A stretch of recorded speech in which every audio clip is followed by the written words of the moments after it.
and do this test, 50,000. Go and do that test, 100,000. Even people that don't have money, that carry ordinary fee for there, and I tell them to go and do tests of 150,000, 30,000. Where would they get the money? Immediately they hear the price of the money, their BP will arise, and they will later die. If it's possible to have an insurance, go for an insurance that will be able to cover up for your bills when it comes to medical issues. Nigerian mentality in going for medical checkup is very poor. Some will tell you that, I'm not sick. Why should I go to the hospital for checkup? But it is very, very important. Cost of medical checkup in Nigeria is very high. But sometimes in government hospitals, but even when you go to government hospitals, you even be stressed up, the queue and all that. So you still have to go back to private hospitals. But at the same time, no matter how expensive it might be, our health is very, very important.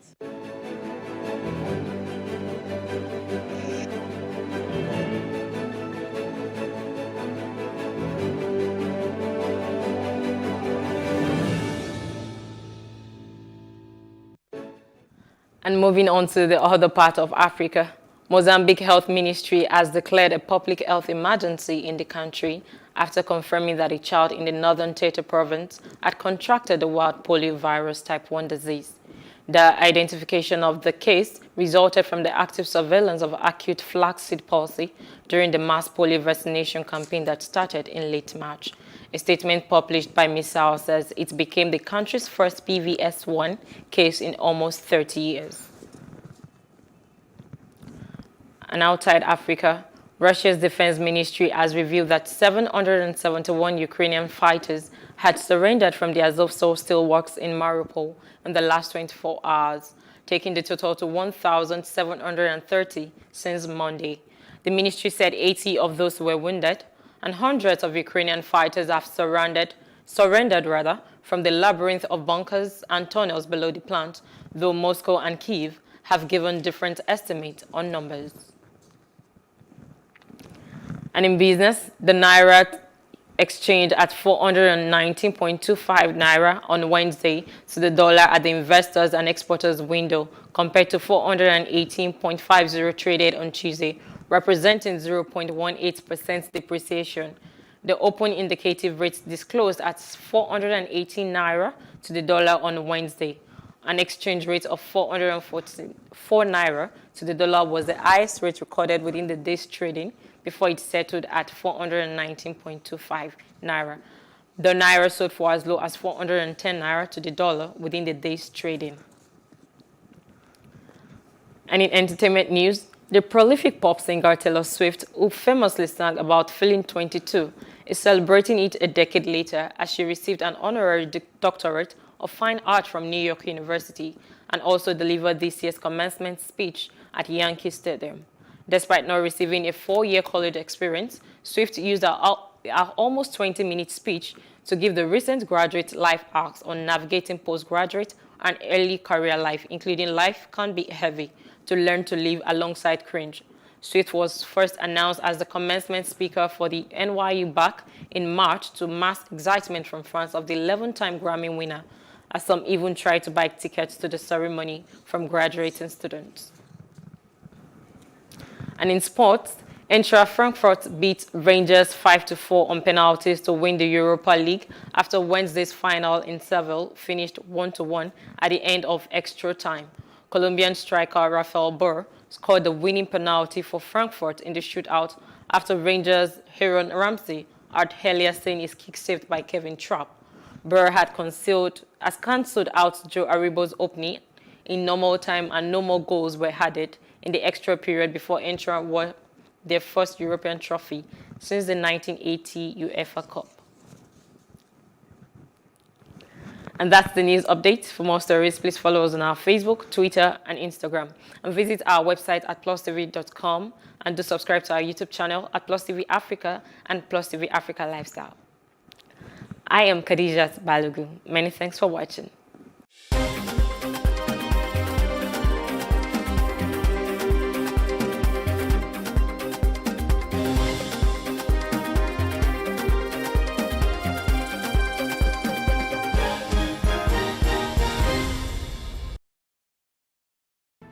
There There is no voting on social media. To vote, you would require a permanent voter's card. To get your PVC, visit cvr.inecnigeria.org. Create your account with a valid email address and start the registration process. An activation link will be sent to you. Click on the link and activate your account. Fill out the form, pick and submit a convenient date and time for your biometrics. Print the application slip, which should have your QR code. On the appointed date, go to the nearest INEC office for your biometric capturing. Thereafter, you will get a registration slip to pick your permanent voter's card when ready. Get your PVC today. This message is from Plus TV Africa.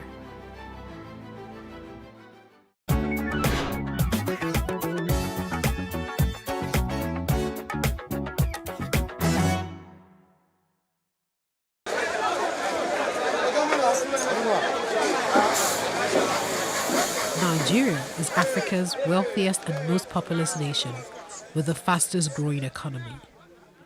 Agriculture contributes 25.2% of the gross domestic product. The Nigerian agricultural sector holds the key to the country's drive for economic diversification. This is because of its role in ensuring food security, promoting industrialization, providing jobs, and fostering shared prosperity. Nigeria was part of the 2003 Maputo Declaration that mandated all African Union member countries to allocate at least 10% of their total annual budgets to agriculture. This was done as one of the ways to increase food sufficiency in the continent. However, data shows that in the last 2 decades, Nigeria has consistently defaulted on this commitment. An average of 1.6% was dedicated to agriculture over the 5 years, and capital releases averaged 56.18%. But even with the allocated funds, how much got to the farmers?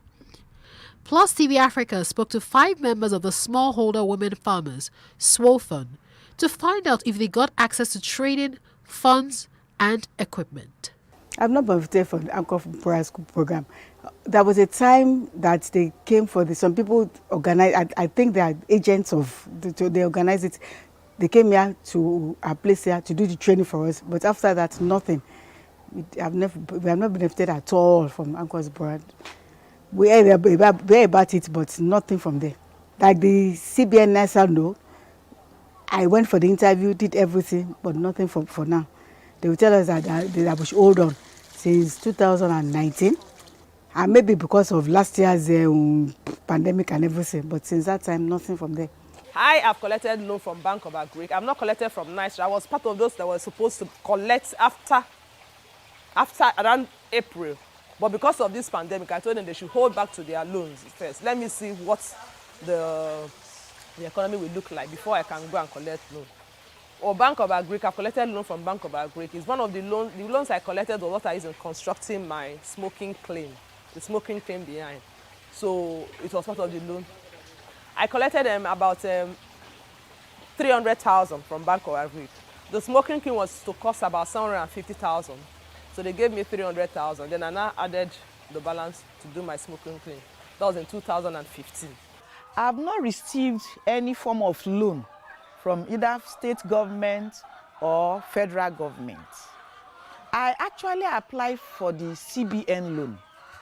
I've gone to CBN for an interview. I have even received an offer letter.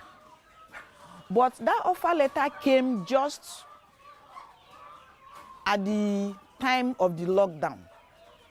You understand? So when they kept calling just before the complete lockdown, come and take the loan. I didn't want to take the loan. In fact, the CBN Abuja called me. Don't you want the loan? I said, I want the loan, but I can't take a loan that has a period of payment. You understand? You have given me some 3-4 months. We don't know what's happening when it's going to end, when business will pick up. And I'm going to pay back that loan with interest. So I declined the loan. I said, until the corona period is over. And that was just the first month of the corona lockdown. Until it took a whole 11, 12 months before it came down. Business is just trying to pick up. I was opportunity to benefit from from a CBN loan through NAXA Microfinance. So with the cost of things, materials, feed, in fact, the loan is even ineffective. How much did you get from 3.5, with it didn't go anywhere. With the cost of things, even if not that I have my own capital, it will not go anywhere. Can't even buy most of the things I needed, like a generator now.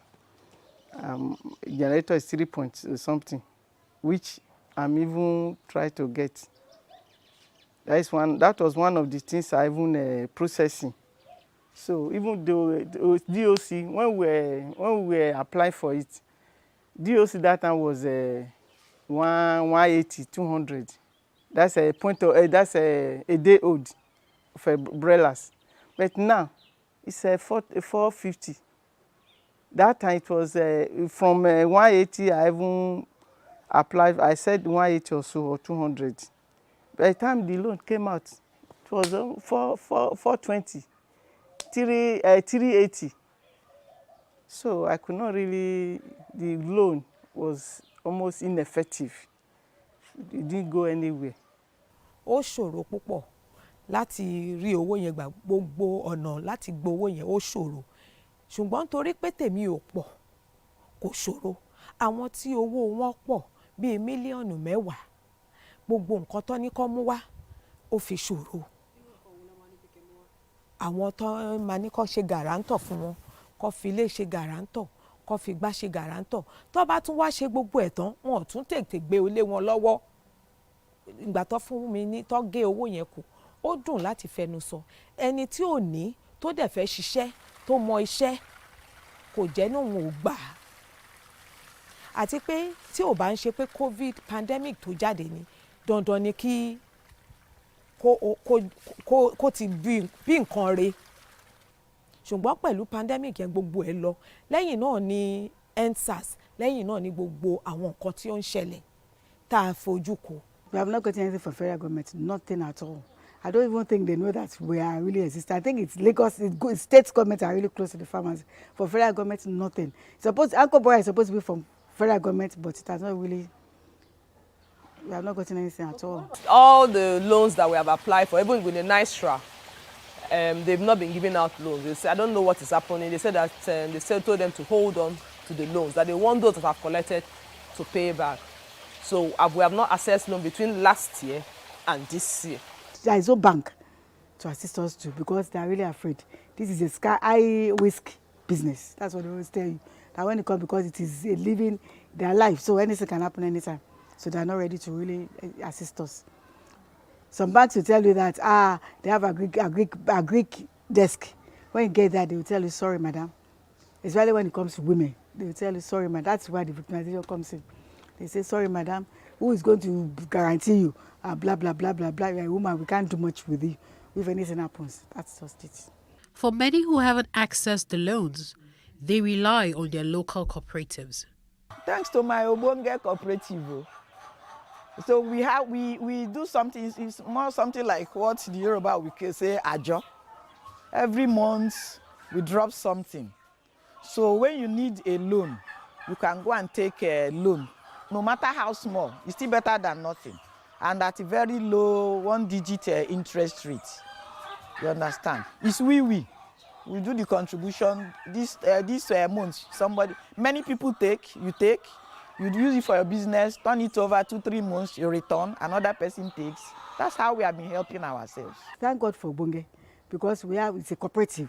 So most times what you do is that you borrow from there, you feed your fish, you return after selling the fish. But most times our major challenge is the cost of feeding. It is really, really challenging. I've not received any equipment, not even feed. I've not received. As for training, no, I've not received any training from either state government or federal government. I've not received any training. Apart from my cooperative meetings, agricultural, Obonge Women Cooperative, they give us training once in a while. Training. Yes. So that's just like personal, not government. The Lagos State trained us on capacity building, that is proper recording, how you keep records on your farm. And also, I think that's the training that we have had so far between last year and this year. Then the ones we have been having outside Lagos State is the one we have been having in Abuja, that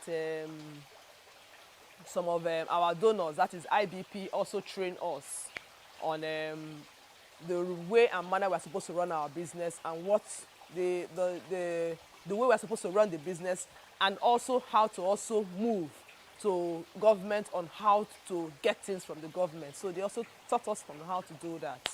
On the 29th of July 2021, the Lagos State government empowered farmers in the state. After this pandemic, we had to look for what is the next line of action, what do we do?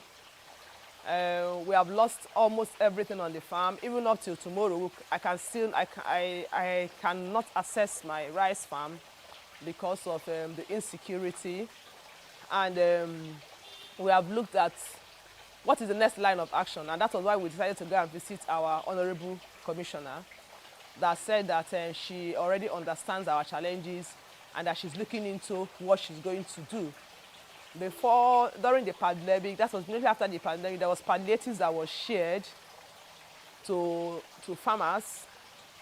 The palliatives, they gave us some of the palliatives, but you can count how many people that was giving the palliatives.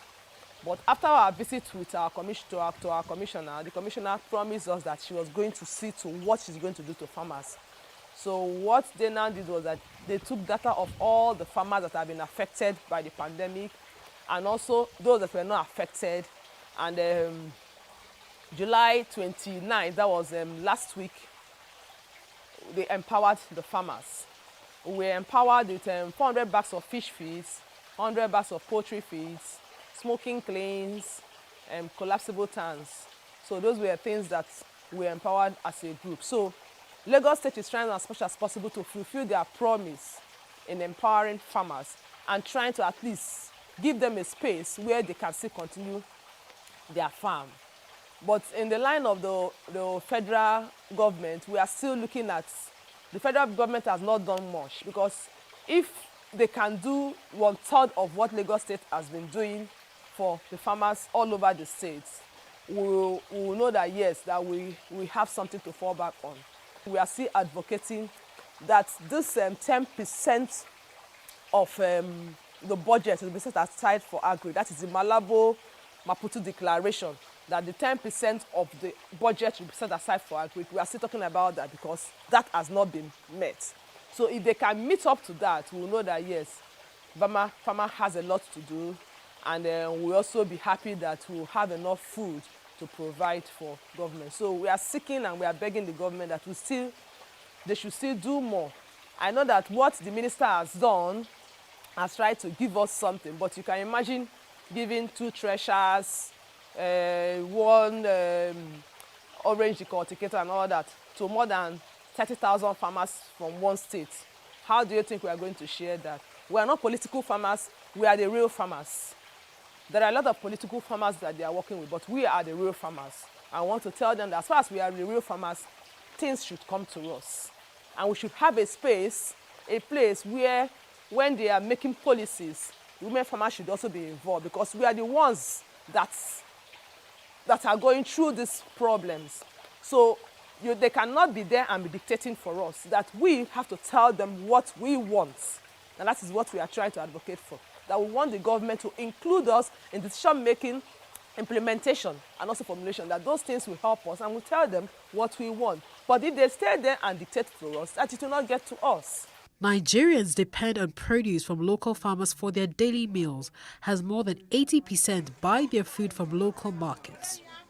Now, to ensure a sustainable economy post-COVID, the government on federal and state level must ensure that the policies are not just on paper, but the farmers benefit generously from every allocation and promise made.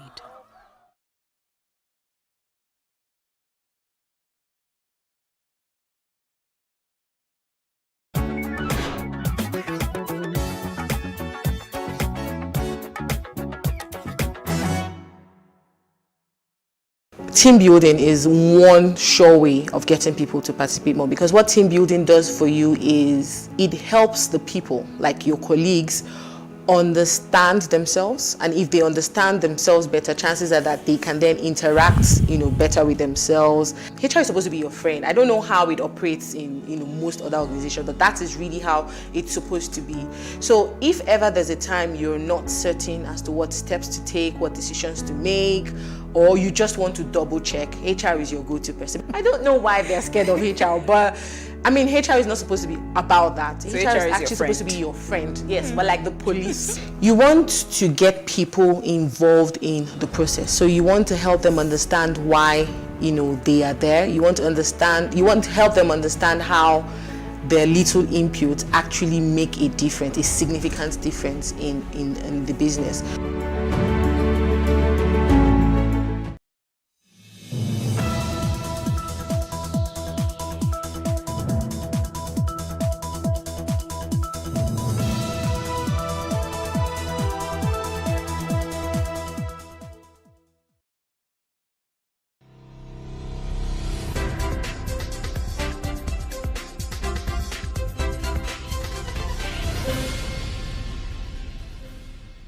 Welcome to Ladies Talking Business, a business lifestyle show where we break down the concept of business to its simplest form. I'm your host, Morimi Akonwu. On today's episode, we will be talking about building the right team in business. And discussing this with me in the studio is Rita Uzo Unebu. Rita graduated with honors in international law and diplomacy from Babcock University, Ogun State. She is an associate member of the Chartered Institute of Personnel Management and a member of the Nigerian Society of International Lawyers. She holds a diploma in French from the Nigerian French Language Village. Rita has over 12 years varied experience across several business units like tax consulting and advisory, people operations, training and development, and corporate services. Rita started her career as a consultant with KPMG Professional Services in the tax division and later moved to the training and development unit, where she consulted for a wide range of clientele across the public and private sectors. She believes in startup businesses and positions herself to groom and build processes that would grow world-class businesses. She is currently the Chief Operations Officer for Agricorp International Development Limited. Well, welcome to Ladies Talking Business, Rita. Thank you. Thank you. Okay. I know that HR personnel are usually seen as the... okay, let me not say it for my own good. Okay, so what are some of the important skills to look out for when picking a team of employees? Okay, so of course there are several skills that you can consider or look at. So I would probably just restrict my response to maybe 3 or 4 skills. Yes, so I would say top on my list would be the adaptive skill. So you need to be adaptable, yeah? So, of course, we know how businesses start or how they go in today's world. You start something and then, well, due to environment or the economy or something, it doesn't quite go the way you've planned it out. So there is a need to change or tweak certain things. Yeah. You want to equip yourself with, individuals who are easy to adapt to those changes, such that this change may not necessarily have, a huge impact on productivity at the end of the day. So your adaptive skills, very important. I mean, that's one skill I'll be looking out for individuals to join my team. The second will be, I'll talk about relationship management, because you're selling something all of the time. It's either you're selling yourself or you're selling maybe the business services or goods or whatever, the values of the business. But you're always literally selling something. So relationship management would help you, tell the story aligned to, what the business objectives are, as well as, even if it's yourself you're selling, you're basically always telling a story, and you want people who can basically align with your vision and keep telling the story consistently, to achieve good result or results at the end of the day. So I would throw in relationship management somewhere there. Oh, yes, I would also talk about resilience, drive and resilience. What do I mean by that? So more important than starting something is also the ability to end it and see through it, to the end. So you want to equip yourself with people who, will drive through the process with you and ensure that the end is, you reach the end, or you achieve your goal, or you achieve your result. So equipping yourself with a resilient person, or someone who has the drive, is something that you don't want to overlook, because you start off something, you need people. We all need people to be able to achieve results here. So you start off something, you need people who would help you drive these results to completion. What some organizations will do would be to create a balance. So maybe not everyone has the ability to end a process, but you can then have people who are good starters, so the start of the process, and then somewhere in between, those guys who can literally see it to completion, take over, and then you have a complete process. But if you don't have that process, very importantly, you want somebody who can end the process, because you don't want to start off a project and not see it to completion. So yes, I will throw in resilience as part of the skills to look out for. That's 4. Do you have the fifth one? 3. No, so that's actually 3. Drive and resilience 1. We have adaptive individuals. Yes. Drive and resilience. Yes, and then we have relationship management. Relationship management. Yes. Yeah, 3. Okay. Do I throw in one more? You can throw one more. Okay, so and the last one. Yeah, I'll talk about initiative. Yeah, so you want to equip yourself with people who can take initiative. So yes, it's a lot of work, having to start a business, putting everything that you need to put in, think for the business so it can grow. I mean, it will do you a lot of good if you can equip yourself with people who can also take that initiative, so that people are thinking through the process and helping you, add value to the system. You may not have seen, the end from the beginning, but if you have people who are visionaries and can take initiatives, they would help you, and then together you're building, I think that bit about initiative is quite lacking nowadays. Well, I may be wrong. Well, I think it's an important skill to look out for, in your people. Okay, so how can businesses encourage optimal participation of employees in the workplace? Like, what do you think they can do? Okay, so I would say to engage, as simple as that word is, engagement. So what does that mean? You want to get people involved in the process. So you want to help them understand why, they are there. You want to help them understand how their little inputs actually make a difference, a significant difference in the business. So you're engaging them, you're telling them the story, you're giving them roadblocks, you're giving them the roadmap, and you're also giving them the what's it called now, milestones as they achieve. They understand what is going on. So you're basically engaging them, so that they understand that, okay, this is where the business is at this time. There's a change, or what do we need to do to, make sure that we still don't lose out of what the end result is. They understand these things, and in which case they're better able to apply themselves to, be present and participate fully. You don't want people who, at the beginning, this was what you set out to do, and maybe, for example, we talked about change earlier, right? Yeah. There's a change and they don't know what this change is, and they're still stuck in the old way. So you need to engage them. You need to help them understand that, their input is very important, and it goes a long way in ensuring that the business meets its objective. So yeah, I would leave it as simply as that. Yes, get people involved in the business as much as you can. I agree. We'll speak more on this shortly. We will be back for more conversations with our guest right after the break.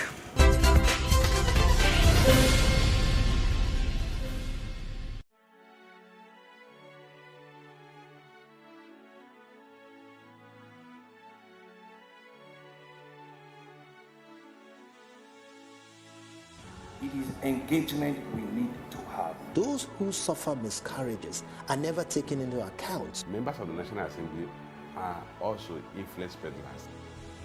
You are sitting on Nigerians' money. From the barbing, I pay my rent. On the barbing, I send my children to school. A consultative engagement. No any tangible notification before they ban us. It's one thing for people to be at your back and the heat of the moment, and another thing for them to still be with you when push comes to shove. I will do everything to take Lagos out of the national grid.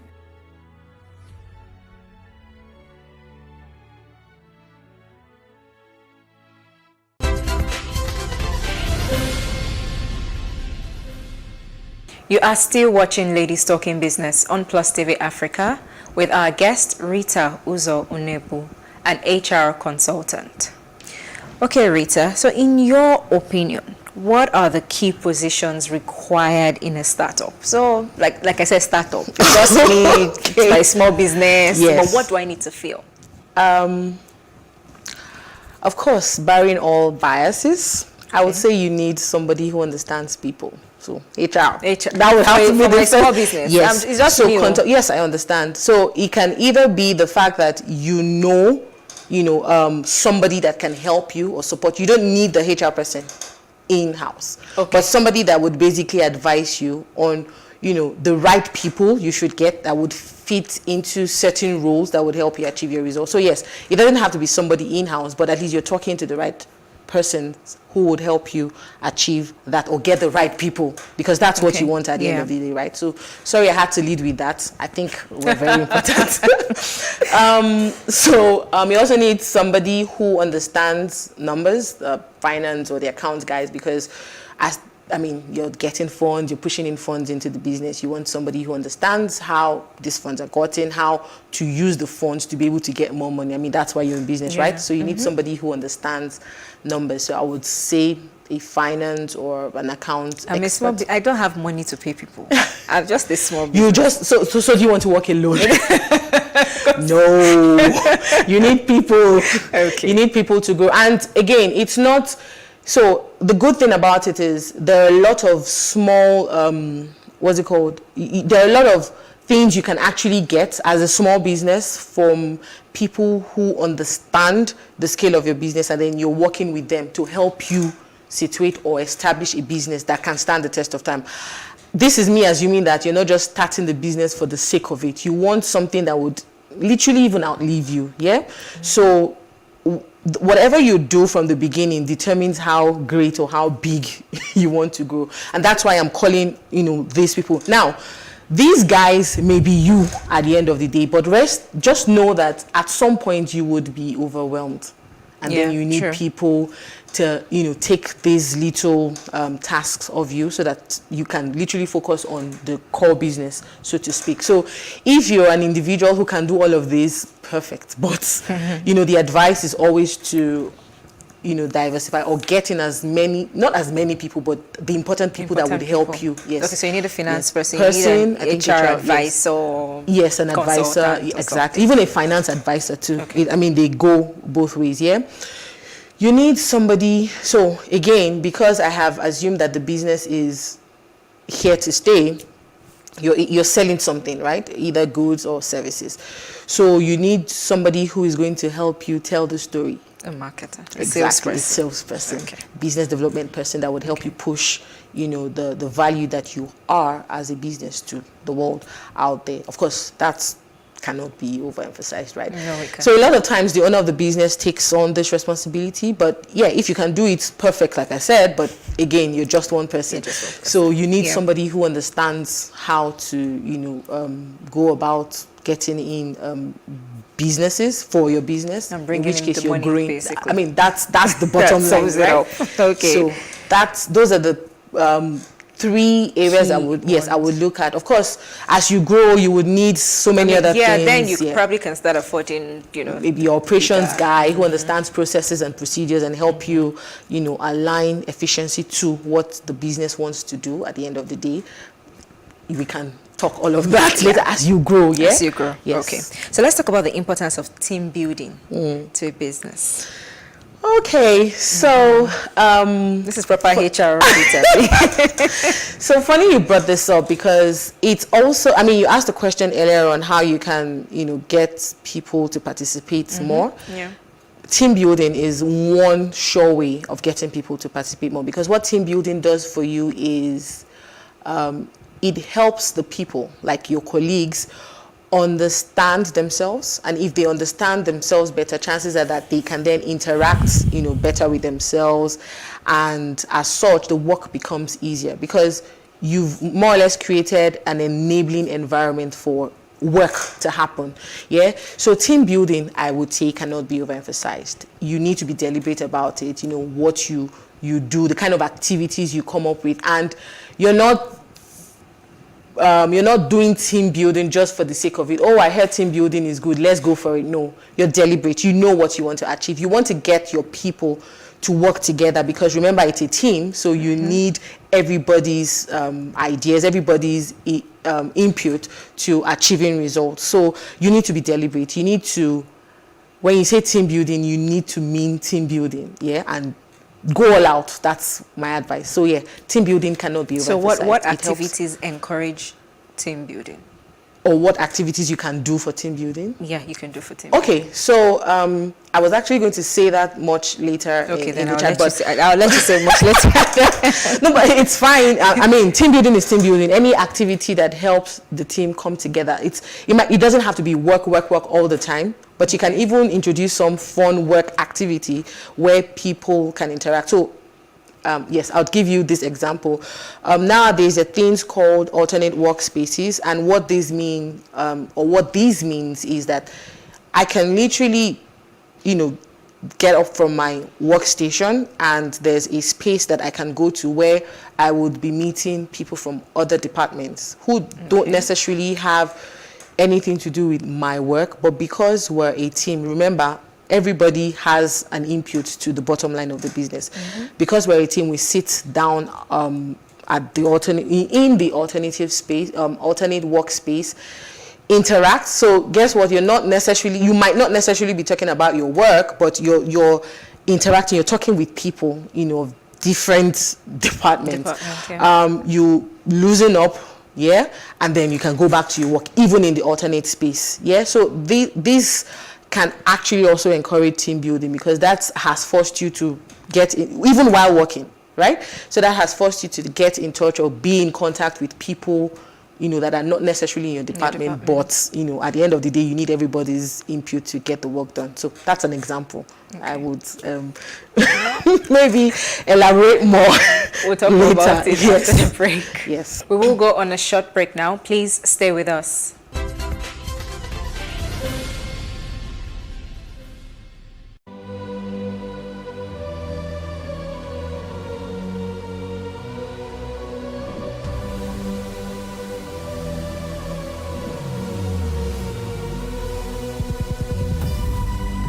What we do not understand, we will stigmatize.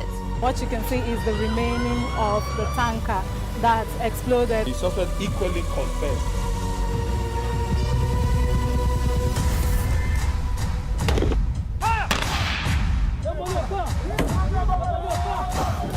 A 500 naira they collect them. If you no talk, then go beat you. Now 2,500 they pay.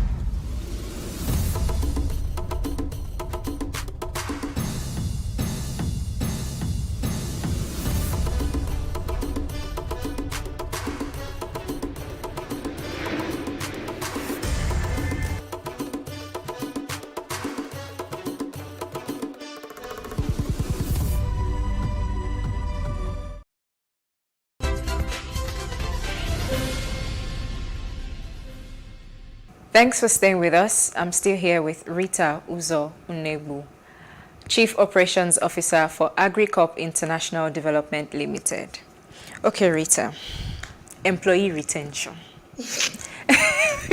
You know that's what you just gave to me. Okay. I mean, some businesses have really high turnovers. So what can you do to keep your employees to stay? Okay, so I saw this coming, right? an HR person, you see. Of course. So at the risk of overflogging the team building conversation we just had, I would throw in team building as something, you can do to encourage retention. Also, I had spoken earlier on about engagement and, helping people understand why they are where they are and how their input matters into the operations of the business. If you can marry these two well together, I think that, to a large extent. Now, it sounds very simple because I've said it in plain English and, it just feels like, oh, is that it? Of course, there are a lot more that you can do. I just mentioned this too. But just like I had said earlier on, they're actually deliberate steps. They're things that you need to focus on. So you're not paying, for example, lip service to a team building activity. You know what it is you want to achieve and you're deliberate about it. Maybe what I can then do is to give you an example of what we do at AgriCorp, right? Okay. So we more or less seize every opportunity. Yeah, we're a small team, yeah, but it seems like everybody's, doing everything that they can to ensure that, the business grows. So we literally always, seize the opportunity to bond. What do I mean? It could be a Feel-Good Friday, which literally happens almost all the time because, hey, this work, we're done, that's in, we're tired. Is a feel good exactly, people just do things. And you're literally, so as HR, you're literally, how the transactional HR can be, oh, you can't do this in the office, you can't do that in the office. But on these days, you have to let go. Down. Exactly, you have to let go, let people be themselves. The truth is, they spend a lot of time in the office. So you want them to be as comfortable as possible. And these are the guys who are going to give you the results. So you want them at their, would I say best? Permit me to use the word best all of the time, yeah? So these are some of the things. In fact, it's almost, for birthdays, for example, it is somebody's birthday. It's almost like we're not all going to work that day because we're looking forward to, there's always birthday activity. Where's the cake? Where's the drink? Everybody feels like it's their birthday, even though it's not their birthday, yeah? So we're using that opportunity.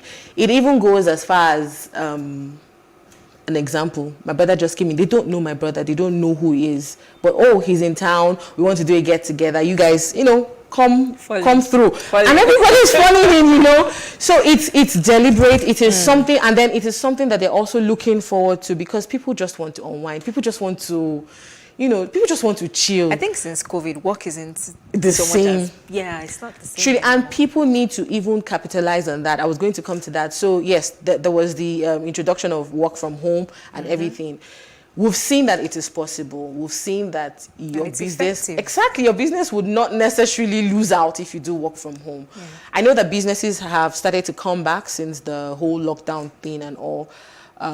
What we have encouraged at AgriCorp is to maintain a hybrid. So yes, there's some days you would come to the office. I mean, just because we know we're at work, I mean, we have an employer, we need to show that level of, seriousness, permit me to use that word. But then again, there's also the work from home policy that would help you. I mean, you're working, but you're doing it at a relaxed pace. So that's also something you can throw in. So yes, team building would help you, ensure that there's retention. I can tell you for free that in the last, since inception, we haven't really recorded any cases of resignations or all that. So it means we're doing something right, basically. Yeah. So it means you guys are doing something right. We're doing something right. So, okay, so someone once said to me, women need to keep their emotions in check in the workplace. And there was a lady that said that to me. Oh, actually. wow. Yeah.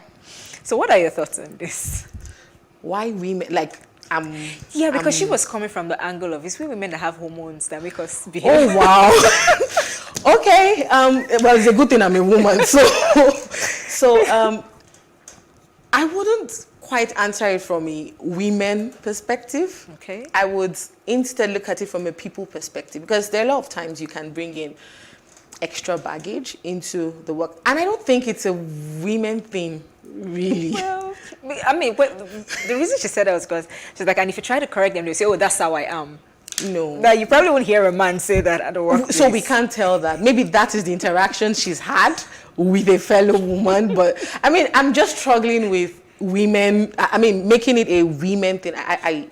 Nah. For me, it was because it came from a woman, you were that a made bit me say, taken okay. aback. We're the ones who curse or allow some of these statements people make, about us get to us, because it's not a women thing. If you say so. I refuse to make it a women thing, right? It's more a people thing. And to answer that simply, there's no point bringing in extra baggage into the workplace, right? So it's best you deal with the situation, emphasis on the situation, and not the person, so that, work goes on smoothly. So yes, be you a woman or a man, as the case may be, don't introduce extra baggage, because it just elongates the whole process and would possibly cause conflicts that you don't want in the workplace. So you're better off just, leaving out extra baggage in that might be introduced. So I want us to talk about HR. Okay. Okay. Every time I talk about HR, you smile. Yep. What qualities must one possess to be a successful HR person? You want us to go there? Yes. Just give me brief points. Brief. Yes. Okay. I'm going to do this like I'm in a classroom. Yes. So I'll go. Okay. Number one on my list. Patience. Okay. That one, because you're having to deal with all sorts of personalities. As a matter of fact, sometimes, in fact, most times, the things you're having to deal with are things that go against your own belief as a person. But you can't literally just push yourself out there to, make people feel like, okay, this lady doesn't like me. So you need to be patient, hear them out, try to understand what it is that they're saying, before you can interact. So patience is very important. Yes. Yeah. You also need to have very good communication skills. Now, what do I mean by communication skills? So a lot of times HR is supposed to say it as it is, right? But at the same time, you're considering the person's feelings and person. But that doesn't mean you wouldn't say it as it is. So you need to find a fine balance, in your communication of the issue. So that is a skill that you need to have as HR. So all that drama of this is how I am, you need to deal with it. You can't be that, in HR. You need to strike a good balance. Okay. Can I go on? Yeah, you can give me one more point. One more. So, of course, you can't. It goes without saying. People management. You need to love people for people. You need to have the flair of actually working. There's some people that just leave them on their own. They will do the work, get it done, and move on. Yeah. As HR, while that may look like it's a fine thing, you want to also have the skill to be able to deal with people, because you can't do everything on your own. Yeah. So it goes without saying, you need to have people management skills to be in HR. Well, so at what point do I know I need to see HR? Very quickly before I let you go. Okay, so HR is supposed to be a partner. HR is supposed to be your friend. I don't know how it operates in most other organizations, but that is really how it's supposed to be. So if ever there's a time you're not certain as to what steps to take, what decisions to make, or you just want to double check, HR is your go-to person, because they're your partner. They're actually there to make the work go on. They're actually there to consolidate everyone's effort to ensure that the work goes on. So if you have those doubts, if you have to be clear about certain things, please contact HR. That's my advice. I know they're scared. Once you just hear HR, I don't know why they're scared of HR. Trouble is looming somewhere. I don't know why they're scared of HR, but HR is not supposed to be about that. So HR is actually supposed to be your friend. Yes, but like the police force. Okay, no, actually better than the police force. We're your friend, we're your partner. We're supposed to walk you through, the process and ensure that work gets done the way it's supposed to get done in order to achieve business results. Amazing. Thank you so much for this. Thank you. Hilarious conversation, Rita. I had fun. Thank you. Thank you so much. Thanks for joining us today on this episode of Ladies Talking Business. Do join us this same time next week for another episode. Do follow us on Plus TV Africa Lifestyle on YouTube for more. I'm Moremi Akon. See you next time.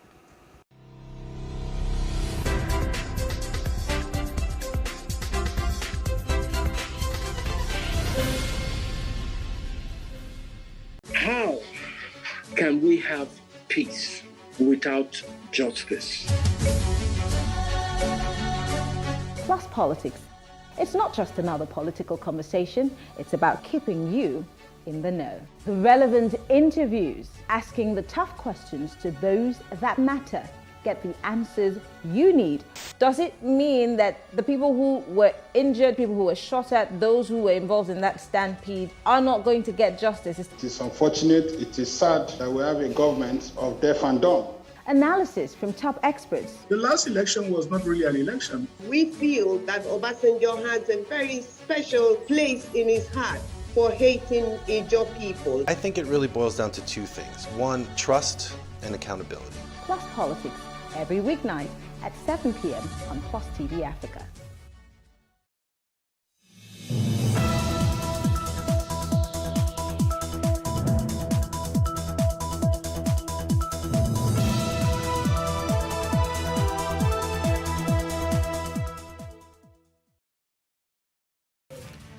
INEC has warned political parties against non-transparent primaries, and protests and gunshots have rocked the River State APC secretariat during a screening ahead of the party primaries. This is Plus Politics, and I'm Kofi Bartels.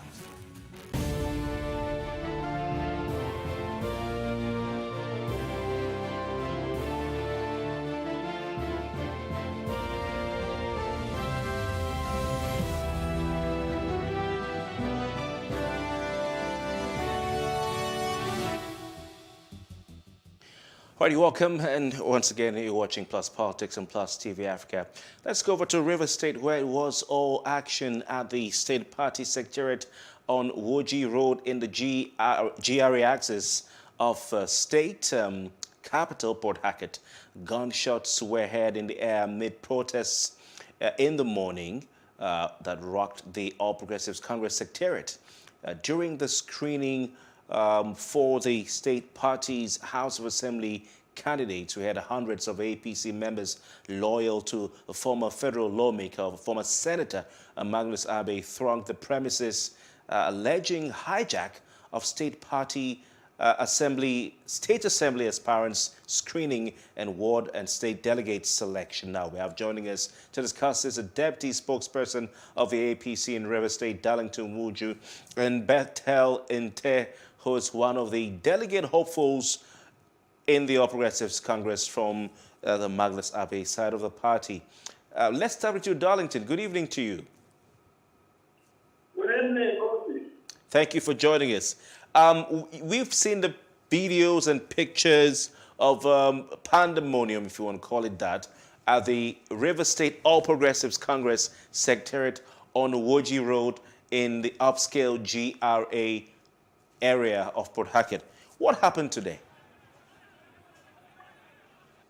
Well, Kofi, I listened carefully to your intro, and I want to say that, as you are aware, just yesterday, the National Secretariat of the party did inaugurate the state screening committee for the House of Assembly elections, and also the Ward and Local Government Congress committee. So that committee is actually a dual-purpose committee. The members of that committee came into town yesterday, and immediately moved up their sleeves to start their work. They did a plethora of advertisements on radio stations, calling for a stakeholders meeting for 9 a.m. this morning. 9 a.m. this morning. And before 9 a.m. this morning, from our investigation, at 6 a.m., some misguided youth in the name of persons supporting Senator Magnus Abe had invaded the party secretariat. Meanwhile, Kofi, if you would recall, the last time I granted an interview to this station, it was before the National Convention of the party. And on the other side, we had Mr. Tony Okocha. Recall the fact that Tony Okocha did allege that Chief Emeka Beke is not the authentic or legal party chairman of APC in River State. And I raised serious arguments and serious questions as to his allegation and the interpretation of whatever he thought the court has said previously. And he raised issues that there was a court, a subsisting court a matter over the legality or otherwise of the tenureship or the existence of Chief Emeka Beke. I say this because it is fundamental to this very argument this evening. The fact that the same Chief Emeka Beke led ESCO, the same party secretariat manned by Chief Emeka Beke, was today invaded by persons who were sponsored by Senator Magnus Abe, coordinated by Tony Okocha. And so I began to ask myself questions. If indeed Tony Okocha and Senator Magnus Abe believe that Chief Emeka Beke is not the authentic chairman of the party, why invade the party premises, making unnecessary and irrelevant demands on the party? Now, the screening and the ward and local government Congress committee had placed an advert calling for a stakeholders meeting for 9 o'clock. You have not waited to listen to that committee, what they have to say, and the guidelines they have to roll out for today's congresses and the screening exercise. You went ahead sponsoring people to invade the party premises. Now, what was the intention of invading the party premises? And how would you now, define or describe or substantiate your previous allegation, having claimed that Emeka Beke was not chairman of this party? Why now coming to invade the party premises if he is not the party chairman? What does a man who you claim is illegal or occupying an office illegally, what has he got to do with enforcing any act of legality? So I raise questions as to the morality of both those sponsoring the protest and those protesting, because their argument for the past 4 or 5 years has been that there is a faction in APC in Rivers State. And I might ask, what is wrong with them holding their own factional congresses, holding their own factional screening exercise, and submitting it to Abuja? Because they bought their form from Abuja and refused to submit their form to Port Harcourt. So what stopped them from going to Abuja for their screening exercise? All right, Darlington Wojo, please permit me to bring in... These are fundamental questions you should raise to whoever is speaking. All right, Darlington Wojo, thank you very much. I would like to bring in at this point Bethel Nte, who is a delegate hopeful for the All Progressives Congress, or from the All Progressives Congress in Rivers State. Bethel, are you there?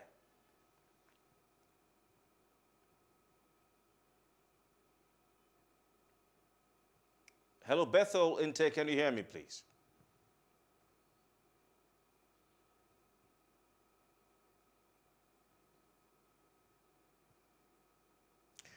All right, we'll try our very best. I apologize for that. We'll try our very best to get Bethel Nte back with us on the line. But Darlington, you going back to an interview we had some time ago when we had a member. I can hear you loud and clear. When we had a member of your party.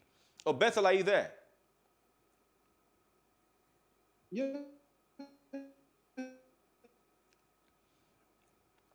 All right, we'll get back to Bethel as soon as we can, so that he can give us his own take. But Darlington, are you there, please? Yes, go. All right, so you're going back to a time in your party when, of course, you had factions. We know about the Magnus Abe faction, and you're trying to say that if they believe, or they are saying Emeka Beke is not the authentic, bona fide chairman of your party, what were they doing at the party secretariat? But do you know who those aggrieved or protesting aspirants are? Are all of them supporters of Magnus Abe? Have you spoken to them one by one? Do you have their names to know who they support? Well, both in front from their chance, if you have, I guess you have a reporter on ground. If you see the video, if you monitor the video and listen closely and carefully, you have heard them chanting no Magnus, no APC. And I wonder if all this while, the activities of Senator Magnus Abe has clearly demonstrated the fact that he is technically no longer a member of the All Progressive Congress Party in Rivers State, considering the fact that he has not even revalidated his membership of the party. And so I wonder why the confusion and the unnecessary force being built around Senator Magnus Abe's gubernatorial ambition, because you cannot put something on nothing. The fact that he has no home base as far as we are concerned in the Congress Party in Rivers State. The senator, with all due respect, has no home base. Because if you claim that you belong to a political party, then you must subscribe to all its rules, rudiments, and the regulations therewith. So for him to be running parallel to what the party is doing in Rivers State, it shows clearly that he is anti the development of APC in Rivers State. And we cannot take him seriously. Back to Bethel, are you there, please? Can you hear us? I can hear you clear now. Good evening. Fantastic. Okay. So you've listened to Darlington Wuju. He said, that he's questioning the purpose of those who came to protest at the APC secretariat this morning, bearing in mind the fact that those who are loyal to Magnus Abe in the APC in Rivers State had refused to recognize the leadership of the Emeka Beke-led State Working Committee. Yes, I've said it that is not the issue. The issue is that right from 2018, we have had this recurring testimony that every time members make effort to participate in election of party position, that minister are done all within powers to ensure that those of us who have some Senator Magnus Abe don't have the space to play with so people. And what was today? Yesterday, the committee was inaugurated, and the information, the part of the committee is and they cannot be. And we found out that they are all taken away by all efforts to them prove abortive.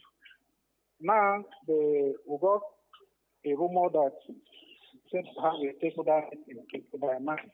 We have another very verified information. They are asking their own people info lines across their world as early as 6 a.m. this morning. And it becomes confusing. In one hand, you are saying that you have stakeholders meeting by 9. After that, you are asking your people to line up for photographs by 6 a.m. So we make our way to the party secretary in adherence to the directive 9 of stakeholders meeting. I was there almost to 11 this morning. As I'm talking to you, the members of the committee are nowhere to be found. Gates were against us. So hundreds of policemen from Houlons that brought to the party secretariat to ensure that I don't have access. I brought to contest as a delegate for the forthcoming governorship election as a state delegate. And there are other hundreds of persons who bought from either for state delegates or world delegates, AGA delegates. So, and our people too, who bought from to contest, all of us came, just let the world know that the issue of APC that started 2018 that is also again, all because of vote and we are treated with gunshots, chargers, broken two licenses against members. We have, as I'm talking to you, have more than 30 individuals undergoing serious treatment.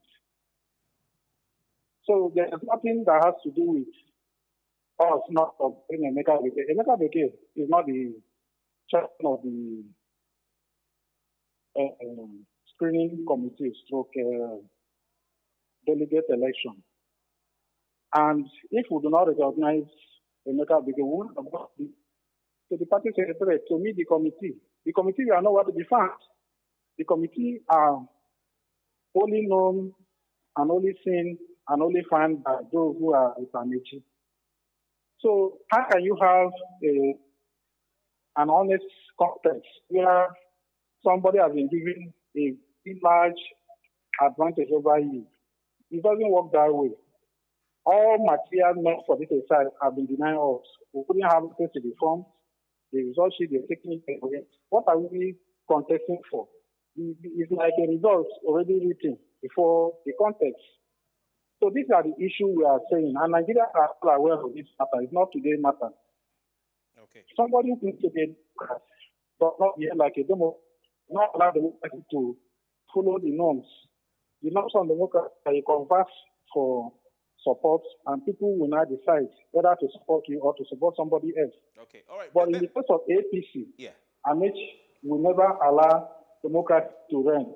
He will always want to sit down in his parlor and draw a list and find his way and put pressure on the party hierarchy in Abuja to adopt him. Yes. All right. Bethel, hold the thought. Let's bring in Darlington at this point. Election 20, when I was a 2-time governor, we lost. We couldn't do anything. Bethel, can you pause for a second? Bethel, sorry. Let's bring in Darlington at this point, because Bethel, you've raised some important points. Now, you are an aspiring delegate of the party, and you intend to be a part of the process.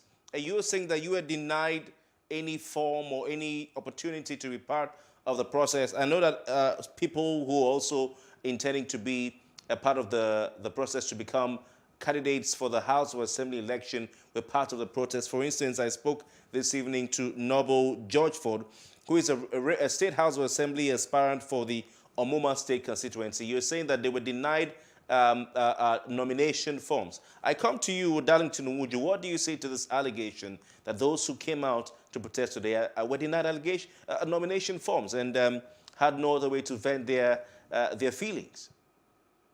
Darlington.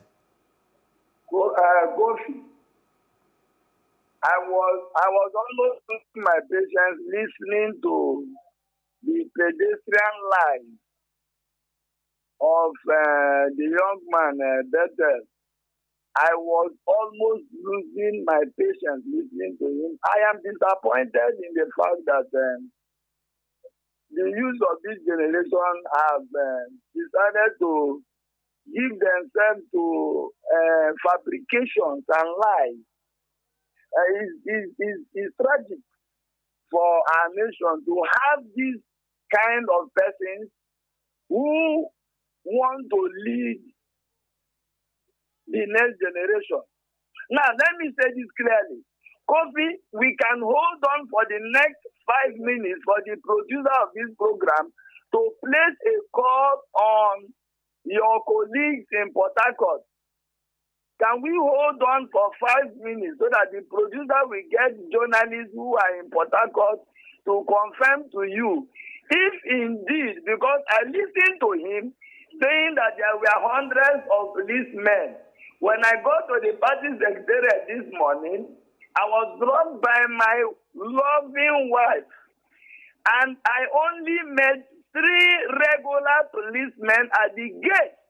We are the avalanche. Hold on, Kofi, because we cannot trade on lies. We cannot be living on lies, Kofi.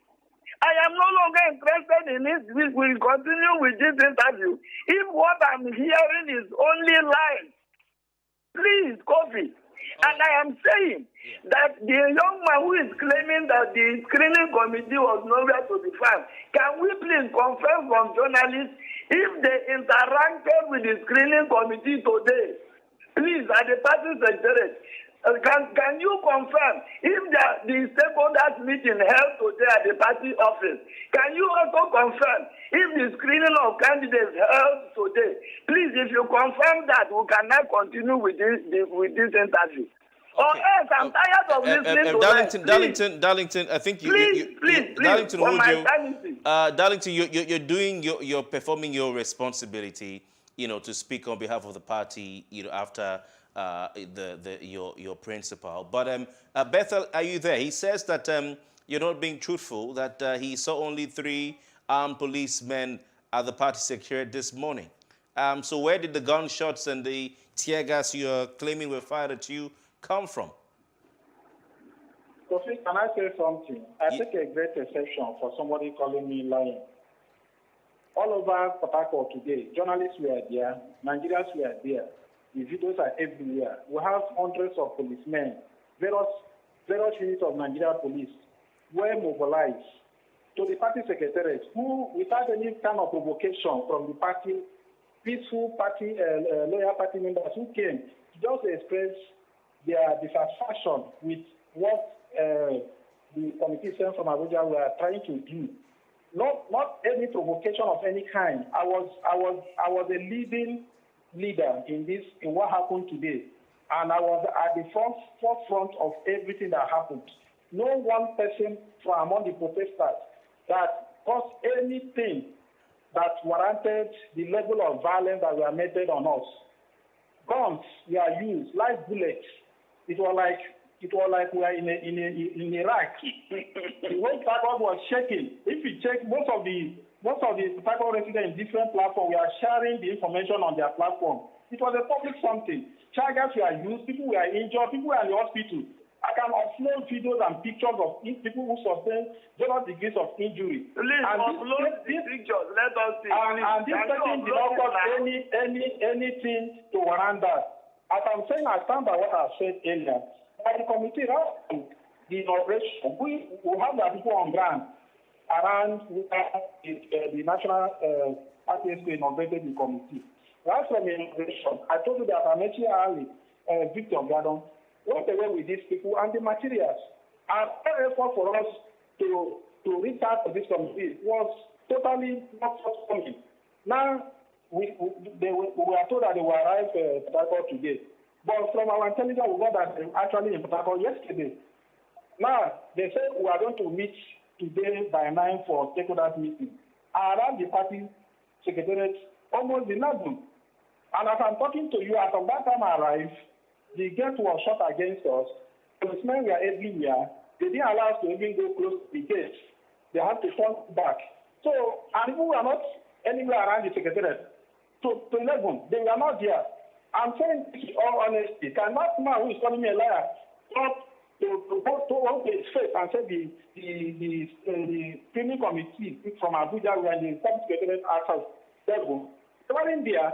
We were there and we are asking for them to come and address us and give us our form and let us see the capability of what they want to do. Okay. No, we have to be found. We are chased away with bullets and chargers. Now, after all the destruction they did on us, this evening, with the head of police and other security personnel, they brought them and said they had a stakeholder meeting. Please, I know how democracy is done. Are we doing democracy like we are stealing something? It's supposed to be a public something that all the processes will be followed by all those who are involved. Okay. All right. Darlington, you're the deputy spokesman for the party in the state. Did the stakeholders meeting hold today? It has access to the form. We don't have. We are party loyalists. We are party members. Bethel, please hold on. Yeah, Bethel, please hold on. All the process is led down by the party for this to decide. Yeah, Bethel, can you please give me a second so we can have Darlington respond to what you've said? Darlington, did that stakeholders meeting with the screening committee hold today?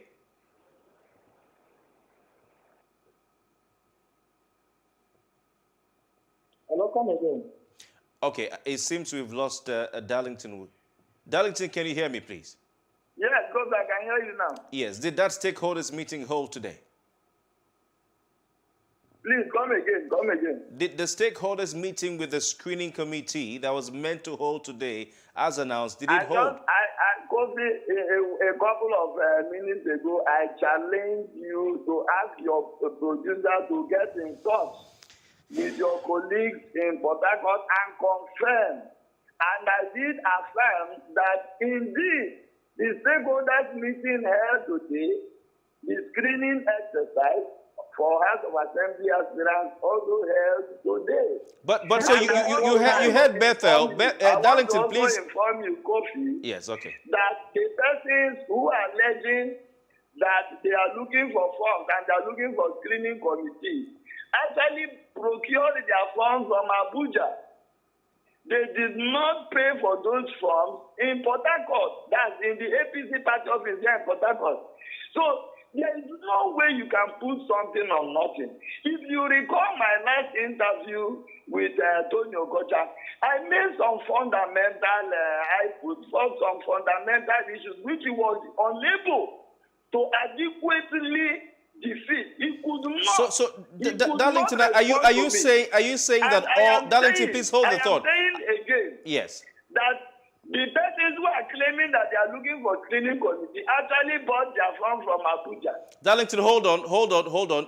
Bethel, yes. Are you aware that those who were protesting with you, the assembly aspirants, bought their forms from Abuja and not the APC party office in Port Harcourt, the likes of Noble, George Ford, and co?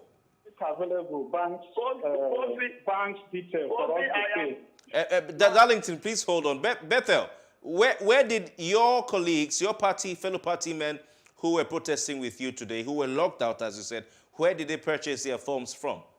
Forms and other material to this committee that was inaugurated yesterday. Now, this committee has given those things to those who are loyal to the minister. Remember, I told you that the vice chairman, SARS, Victor Gardon, is actually the one the minister dealing in the NWC. He hijacked all this matter. Because the committee sent to River State has already been compromised. So instead of being dependent, they are answerable to what the minister and Amici wants them to do in River State. So the funds and other material given to them that they are supposed to also make it available to us have been denied us. This is the fact, and he knows. The man who is calling about it knows that he is lying from his heart to heart. He is the one that is the actual liar in this scenario. Well, I'm saying that, and I stand by it, that after the inauguration, they went away with these persons. We couldn't find them.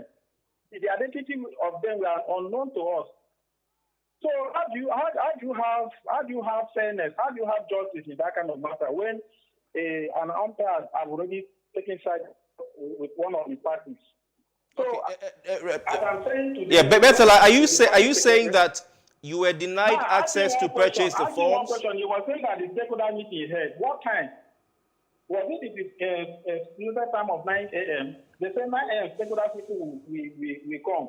Even when we did not get the information, we got it through a secondary means. Now, I told you I was there to 11, and these persons were not anywhere to be found. The only person who came around that place and started the police to start action was Asita. When Asita came there, I was there to 11. These people were not anywhere to be found. The only people who saw there who attended the were the policemen. This one unit of Nigeria police. How can somebody who saw hundreds of police say before only 3 policemen? It's a lot from the people of now. All right. We should be careful what we say to the public. Bethel, can you hear me, please? President, especially within that GRA axis, saw what happened, what played out today. They saw this. They heard the sound of guns. They heard Bethel, we have to move on. If you can hear me. Of the chargers, and somebody saying that none of those things happened. All right, Bethel, you seem to be saying that the opportunity to purchase the forms was denied these aggrieved aspirants. If that's what you're saying, I'll come back to Darlington. Darlington, what do you say to this? He's saying that they wanted to get the forms and they were refused these forms. He's also saying they came out to attend this stakeholders meeting and they were barred from entering into the premises. What do you say to this, Darlington? Kofi, let me repeat myself. Can I repeat myself for the avoidance of that? Now, I told you that I was dropped off today at the office by my wife. And I got there before 9 a.m. And then when I got there, we only had a complement of 3 policemen that are regular, that are posted. You're moving far from what I asked. Hello, Darlington. No, Darlington, please. For the past 2 weeks, anytime you pass to that place, you see at least 2 vans of police. It was unruly. It was after they started pressing the party secretariat that the policemen there had to send and ask for a reinforcement. Please, let us know. Darlington, was the form available to every aspirant, or was it denied some people? Was the form available to? Not denied forms, Kofi. Now, I am also telling you that they actually paid for their forms.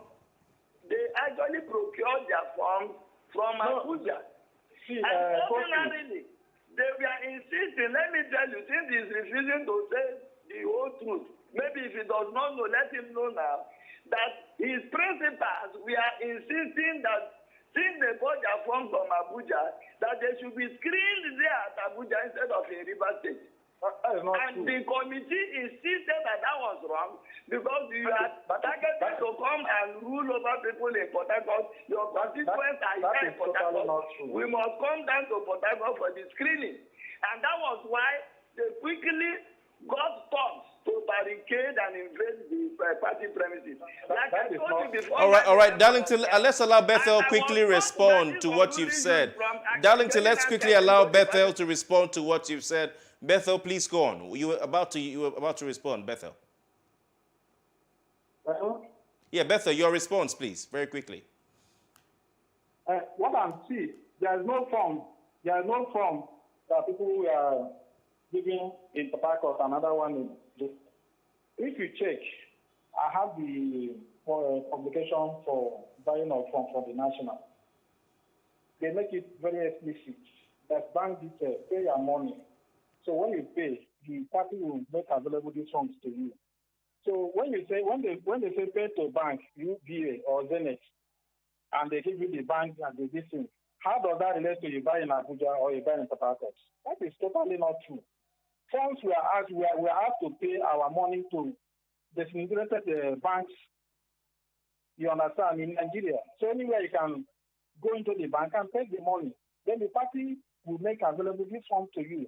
Now, the party makes available this form through this committee. And I told you that this committee will hijack. This committee will hijack. And today is not the first. This started from 2018 when the minister hijacked all the process and keep on doing same. And it has not produced any positive results. We were talking about Senator Magnus. Senator Magnus has been a Democrat, a peace-loving Nigeria. Now, between the tenure of our former national chairman, John Odigoyegu, and to that of Adams, and to the last caretaker committee of WU, there are more than 10 committees that were set to intervene on the issue of River State to bring some level of oneness. The minister, all efforts to bring peace, we are all emphasized by the minister's action. So it's not about Abe or not Abe. If you check the minister's side, you can see that even today, even one of the governorship aspirants is also crying out for this irregularity and injustice. It's not a matter of Abe. It's a matter that the minister has vowed that he will not allow transparency, justice, and fairness to play out in Rivers APC. And over time, the minister has always taken the structure of the party, and it has not produced us any results. I said it earlier, the minister was a sitting governor, two-time governor of Rivers State. And we did election 2015. He lost. We did the rerun. He lost. The only senatorial district that we won election was Rivers East by Senator Abe. We won the Senate. We won the 3 House of Reps, and we won Assembly. We came 2019. The minister was the super minister, and the issue of presidential campaign. His local government has 0 for Buhari. So we don't have anything to be afraid of. How can we be afraid of screening? These people have their qualifications. They have everything. So how can they be afraid of saying, don't spin out in Port Harcourt, spin out in Abuja? What was that supposed to mean? The spinning is not Bethel, thank you. Let's just take a final word from Darlington before we go. Bring your certificate, let them see, and how can you be afraid of doing it in Port Harcourt and say, bring us to Abuja? All right, I'm afraid that's the last we can take from you, Bethel. The committee from Operation Ground has demonstrated high degree of compromise with the minister by their conduct. And there is no any evidence of justice and fairness what they've done. You gave us time, 9 o'clock, that you'll be there for a meeting. People then, even and said almost 11, we are not there. Till 12, we are not there. And people are waiting for you. We are not going to be found. Let's give them a all right, we have to go. Gentlemen, we have to go. I apologize for the audio issues. This man is Bethel, if you can hear me, we have to call it a day. Hello, Bethel, are you there, please? What his own fellow party members went through. Thank you very much, Bethel Nte. He is an APC delegate hopeful. He was part of the protest right there at the APC secretariat in River State, where gunshots and tear gas were said to have been fired. Of course, you've seen the clips and video and report on Plus TV. It happened this morning. We've also had the deputy spokesperson for the All Progressives Congress in River State, Darlington Wuju, who also give the party position, official position. We will be monitoring the unfolding events in River State, not just from the All Progressives Congress, but also from the People's Democratic Party, the PDP in River State, and indeed around the country ahead of the 2023 general elections. Of course, INEC has said they are not shifting or changing the dates for the primaries and the conclusion of the party primaries. We sincerely apologize for the audio and network issues we've had today. We promise you it's going to get better. Well, thank you for staying with us, and that's it on Plus Politics for tonight. My name is Kofi Bartels. We return tomorrow with more on politics in Nigeria. Good night.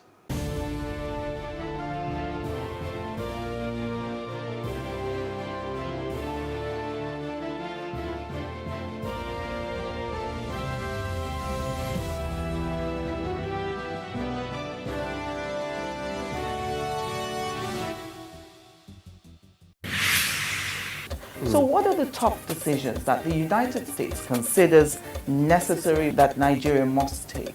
I like to think of my interactions as conversations, not interviews. And that's why I say asking questions is both an art and a science.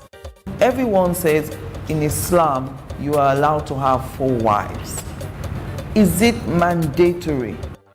The right question enables answers that educate, inform, clarify, and help you, the viewer, to better understand the issue before making up your mind. Our goal is to reduce from 10 to 2 days the time it takes to register businesses in Nigeria. Join me every week on this station, Plus TV Africa, and gain exclusive access to my conversations. I'm Angela Ajetumobi.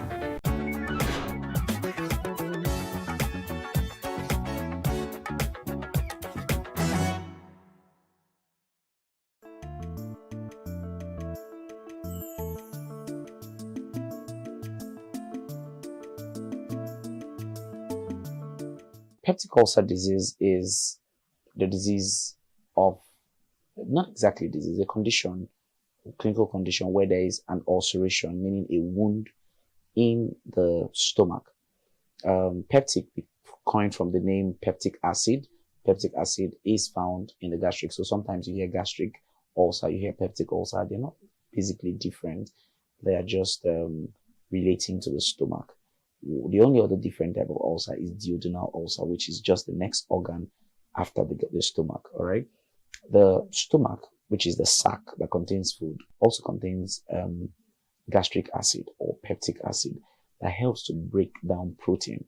The word peptic there is directly related to protein, okay? So it helps to break down protein. But over time, there could be hypersecretion of this acid that could now cause a breakdown in the walls of the stomach. Now, this stomach walls originally contains mucous membranes or mucosa that prevents this acid from eating up the stomach lining. For some reasons, again, this mucous membrane could also be reduced or absent, and further allowing this acid to eat up the stomach. And when this happens, you come down with what you call the peptic ulcer disease.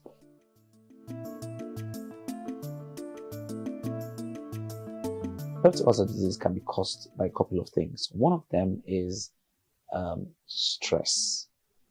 During stressful moments, there is a hypersecretion of acid, right? Just to break down the food in it. It's natural.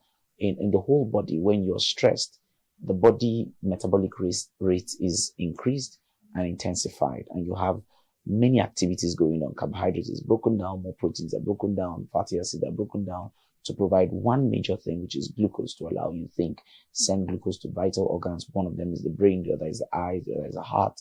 All these organs, want to function optimally. Now, the gastric juice is also enhanced to break down any food in your body. So that's why if you just ate and you get into very major activity, not long after you'll be looking for the food. Or if you're chewing gum, because those are signs of stress. Now, so stress is one of them. But then when you try stress in an empty stomach, recurrently, you are giving room for this acid to act on the walls of your intestine. The second major cause of peptic ulcer disease is a bacteria called Helicobacter pylori. Helicobacter pylori is a very dangerous bacteria because, a bacteria that dwells in acid, I really don't know what you want to do to that bacteria, but basically, it stays there and it eats up the lining of the intestine, all right? So this is one of the implicative factors for those who are positive for ulcers. One of the third causes is the use of drugs, certain drugs, or certain chemical substances that are erosive, caustic soda. One of that one is some of all these drugs you buy on the road, you just ingest them, you swallow them anyhow, especially pain relievers. That's why you don't just go out to take pain relievers just anyhow. They affect the stomach, and of course they potentiate, because what they do is they inhibit that mucous membrane I talked about that prevents the acid from getting on the stomach, and then they remove it. And you see, you have the acid, the direct contact, and then you have some ulceration, wounds in your stomach, and it can get so bad that by the time those wounds get then straight to a vessel, it ruptures the vessel, and then you have bleeding. So you have people bleeding sometimes, all right? And then one other cause is a genetic factor. So sometimes ulcers can be genetic, all right? It's called the Zollinger-Ellison syndrome, where the vagus nerve that supplies the intestine is hyperstimulated, and so you have excessive secretion of acid. And listen, this is specific for certain people, okay? Just the way some people sweat more than other people, just the way some people, eat more than the other people. Some people produce saliva more than other people. You can also produce gastric acid more than other people.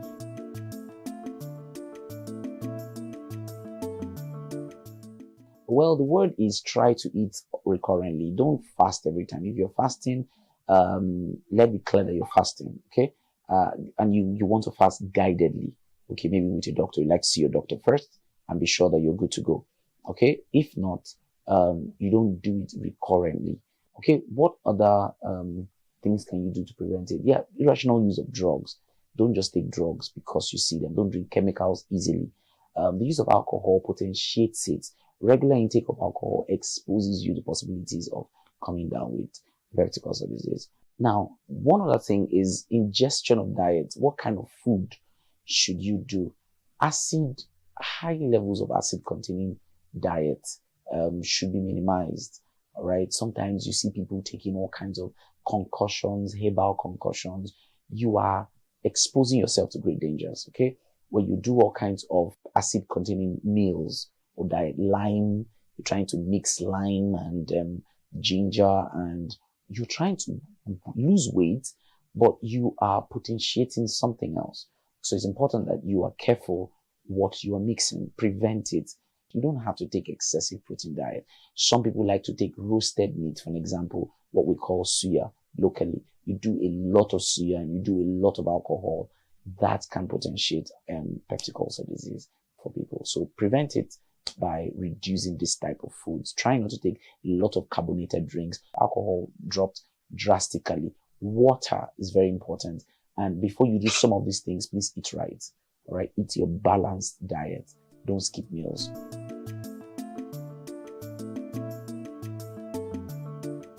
For basic treatments, you just get to meet your doctor who would prescribe the drugs for you. But you're not supposed to eat heavy foods, but just eat in bits. All right. So you wake up in the morning, you want to sometimes do alkalinized water and then a slight breakfast. Not anything acidic. A balanced diet is fine. If you must go for a fast, then tell your doctor. Major symptoms, remarkable symptoms of peptic ulcer disease is that you have painful sensation here on your upper stomach. Many times that gets you to the back. Many people have diagnoses of peptic ulcer disease, which are really not peptic ulcer disease. So they come up to the hospital and they say I have ulcer. And I say, who said? And they say, well, my auntie said, or my uncle said. No, you have to have a diagnosis of peptic ulcer disease. And one of them, like I said, is a test of H. pylori. The other test is, which is usually the gold standard. There's URABRETH test, one of the tests, but the gold standard is an endoscopy, where you get to see the internal organ and be sure that there's a wound there. And this usually happens when there's bleeding, from the mouth or from the anus. All right. Other symptoms, like I said, is bleeding. You have bleeding. So you don't just have pain, pain that spans from this upper stomach down to the back. So it feels like a dagger piercing through you, down to the back. It's characteristic of that. Okay. Especially worsened when you've not eaten or when you just ate. The moment you take in food, you feel that sharp pain that, wanes for a while. So food affects the pain. Okay. Of course, bleeding is one of the side effects, one of the symptoms of peptic ulcer disease, bleeding, either from the mouth, just see slight trace of blood, or from the anus. One more thing is the heartburn. You feel that constricting pain, heartburn. Then lastly, there are few other symptoms, but one of the remarkable symptoms is a headache. You have a persistent headache that can be called a migraine. Not necessarily a migraine, but many people just say, oh, it's a migraine, but it's not. You notice that headache coincides with when you have the stomach pain, or it precedes the stomach pain. Now, that is a kind of symptom of a peptic ulcer disease. Usually, it's said that some of the brain cells, have some mimicking cells that look like the ulcer cells. So whenever the ulcer is firing, or whenever the gastric acid is firing, you have the same firing occurring in the brain, and you have that headache. Whenever you have it, you need to treat properly for peptic ulcer disease.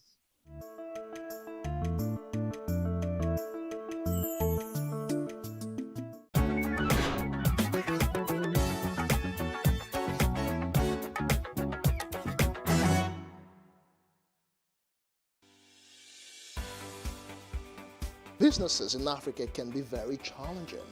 In Nigeria, it is particularly intimidating, and successful builders have learned how to navigate a hostile environment to unlock opportunities. But one major challenge businesses face is how to filter through the noise and identify where their ideal customers exist. Get insight and practical steps from industry players and captains of industries. Hear success stories to help you make informed decisions as you scale your business in Nigeria. Watch Business Insights at this time on Plus TV Africa.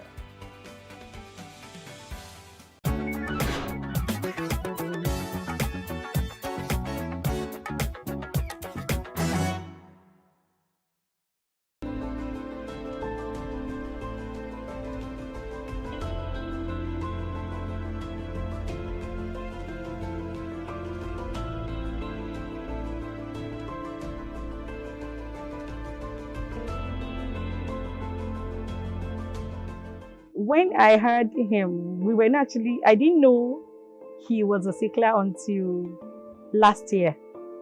Though at birth, from birth till like age 2, he was always getting sick, always leg pain, my hand and everything. We did a genotype test, then they told us to say AA. So we didn't even think it was sickle cell anemia. So once it clocked 2, he stopped having crisis. So we continued like that until last year. It was a mistake. So it was during the exam, he now started serious, couldn't breathe properly again, Though naturally he's always been on the, no matter what he eats, he doesn't add weight. But for him, I knew from birth that he was a sickler. Some of my own experience are the hand pain. The hand pain, I've never experienced the hand pain. I only experienced it once after all the pains were gone. But the chest thing was the first I started experiencing. When there is a deformity in this oxygen carrying capacity of the blood, that is, there is a deformity in the red blood cells. This oxygen capacity, carrying capacity, it becomes abnormal. It can no longer move. Now, what we call sickling, that word sickle cell comes from sickling of the red blood cells. The red blood cell is biconcave, and when it is now sickled, it's cut, it's sickled. You know, like a sickle. That means the capacity, the ability to carry oxygen is reduced. There are a lot of challenges, but I will go with, growing up having sickle cell is one of the most difficult things ever. And I believe also that surviving sickle cell is dependent on how the warrior's been treated. Living with it in your school days, you have to know how to survive. Sometimes you miss classes, you miss exams because you're having a crisis. Sometimes you have to, the relationship between your family and friends becomes, there's this strain, especially if you don't have a patient family, that really understand what sickle cell is. I was exposed to a lot of medications, a lot of treatments, a lot of prayer houses, a lot of deliverance sessions. So, being a child, you have no option. You just have to go with whatever your parents say. Whenever any person has had sickle cell and there is manifestation, then what we can do is to now treat or prevent them from having crisis. So there is one thing to have sickle cell, another thing is to have crisis from the sickle cell. This crisis is derived oxygen to the blood cells. Malaria is something that actually brings my own crisis and blood infection, the usual typhoid that they call. If it starts with my limbs, I know malaria is around the corner. But if it starts with my vertebral column, I know that this could be blood infection. What makes me know that, okay, probably I'm going into crisis is that I start feeling a bit tired, a bit weak. Then I start feeling these pinches, on my body. I started having crisis even before we knew it was sickle cell. So I've been living with I'm 35 now. So let me say for 35 years. There are times I don't go to work for like a month, sometimes 2 months, as long as the crisis lasts. But thank God for the kind of people I work with. They tend to understand with me. It's financially burdensome. Your work, if you don't have good people working with you, it affects that too. And some people, there are some instances where you lose a job. I wouldn't say it has been easy for with the siblings and him as well. Most times when we are on break and we get to witness him during the crisis, it is always heartbreaking and a tough one to see, to be honest. There are many complementary remedies. So many people have tried different things. But we know, scientists, that the major cure for sickle cell is red cell transplant, bone marrow transplant. Go down and transplant the progenitor cells, and transplant it so that they will now start producing the new cells, the newborn cells that carries oxygen better than the adult red blood cells. So that's the major treatment. The other complementary measures are just palliative people have tried. Well, for scientifically, we have also used hydroxyurea, one of these medications. And the stigma starts from home sometimes, right? That's from the family. And of course, they will think you're different. And this brings about conflicts between, sometimes they even say it's the woman's fault, right, for bringing but a child with sickle cell. So there's this conflict between a household. The stigma is still there. Now, what did you do now? Why didn't you do blood tests before you at the point you're telling somebody this was going on? It's not as if you've not actually blamed yourself for what happened enough, but they're still telling you should have known better. Someone has told me that if you die, you are not the only child. Okay, I don't know if you get the message that was being passed, like you cry so much. Every time it's all about you, every time you're always sick and all that kind of. I didn't cause this for myself. The first time that I told them that I was a sickle cell, but they didn't believe me until my mommy told them that I was actually a sickle cell. That's when they not believed me. They apologized for laughing, then they not started treating me nicely. I've been in a relationship where the parent told the person I was going out with that they don't live longer. There's no hope in getting married to this person, and they wouldn't want their child to go into a short marriage. Some of it are, let's start with our cultural and religious beliefs that this is not a genetic problem. They don't see it as a medical problem. They see it as spiritual in Africa. So these are the kind of things we want people to know, that this is a medical condition and can be managed. When you give birth to a child and the child is always falling sick, high fever, always crying and all that, automatically people will think that, okay, the child is possessed. Some people believe that it is contagious. Before all the medical interventions, children die before the age of 5, not because it's spiritual, but because there's lack of hospital care and proper drugs.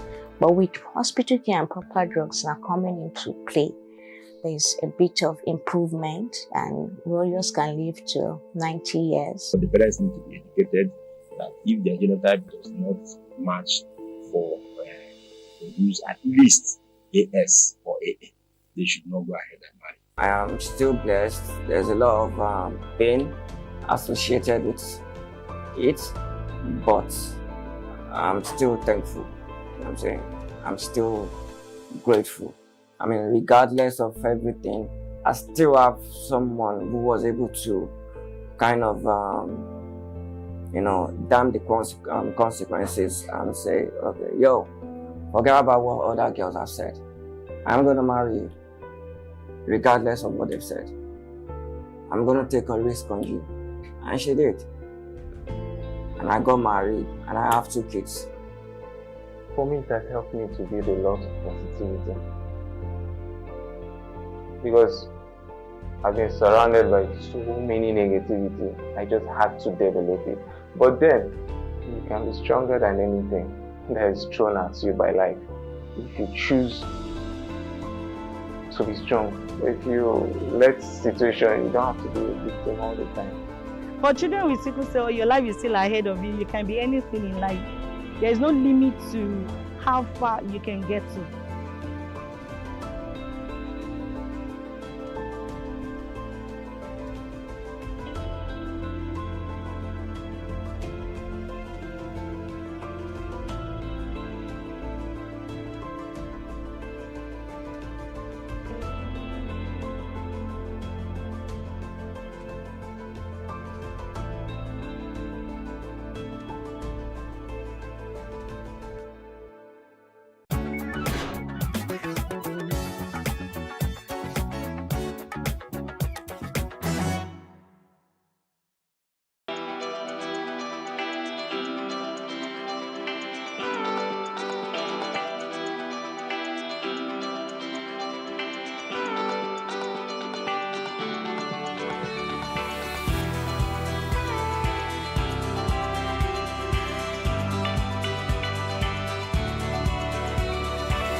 There is no voting on social media. To vote, you would require a permanent voter's card. To get your PVC, visit cvr.inecnigeria.org. Create your account with a valid email address and start the registration process. An activation link will be sent to you. Click on the link and activate your account. Fill out the form, pick and submit a convenient date and time for your biometrics. Print the application slip, which should have your QR code. On the appointed date, go to the nearest INEC office for your biometric capturing. Thereafter, you will get a registration slip to pick your permanent voter's card when ready. Get your PVC today. This message is from Plus TV Africa.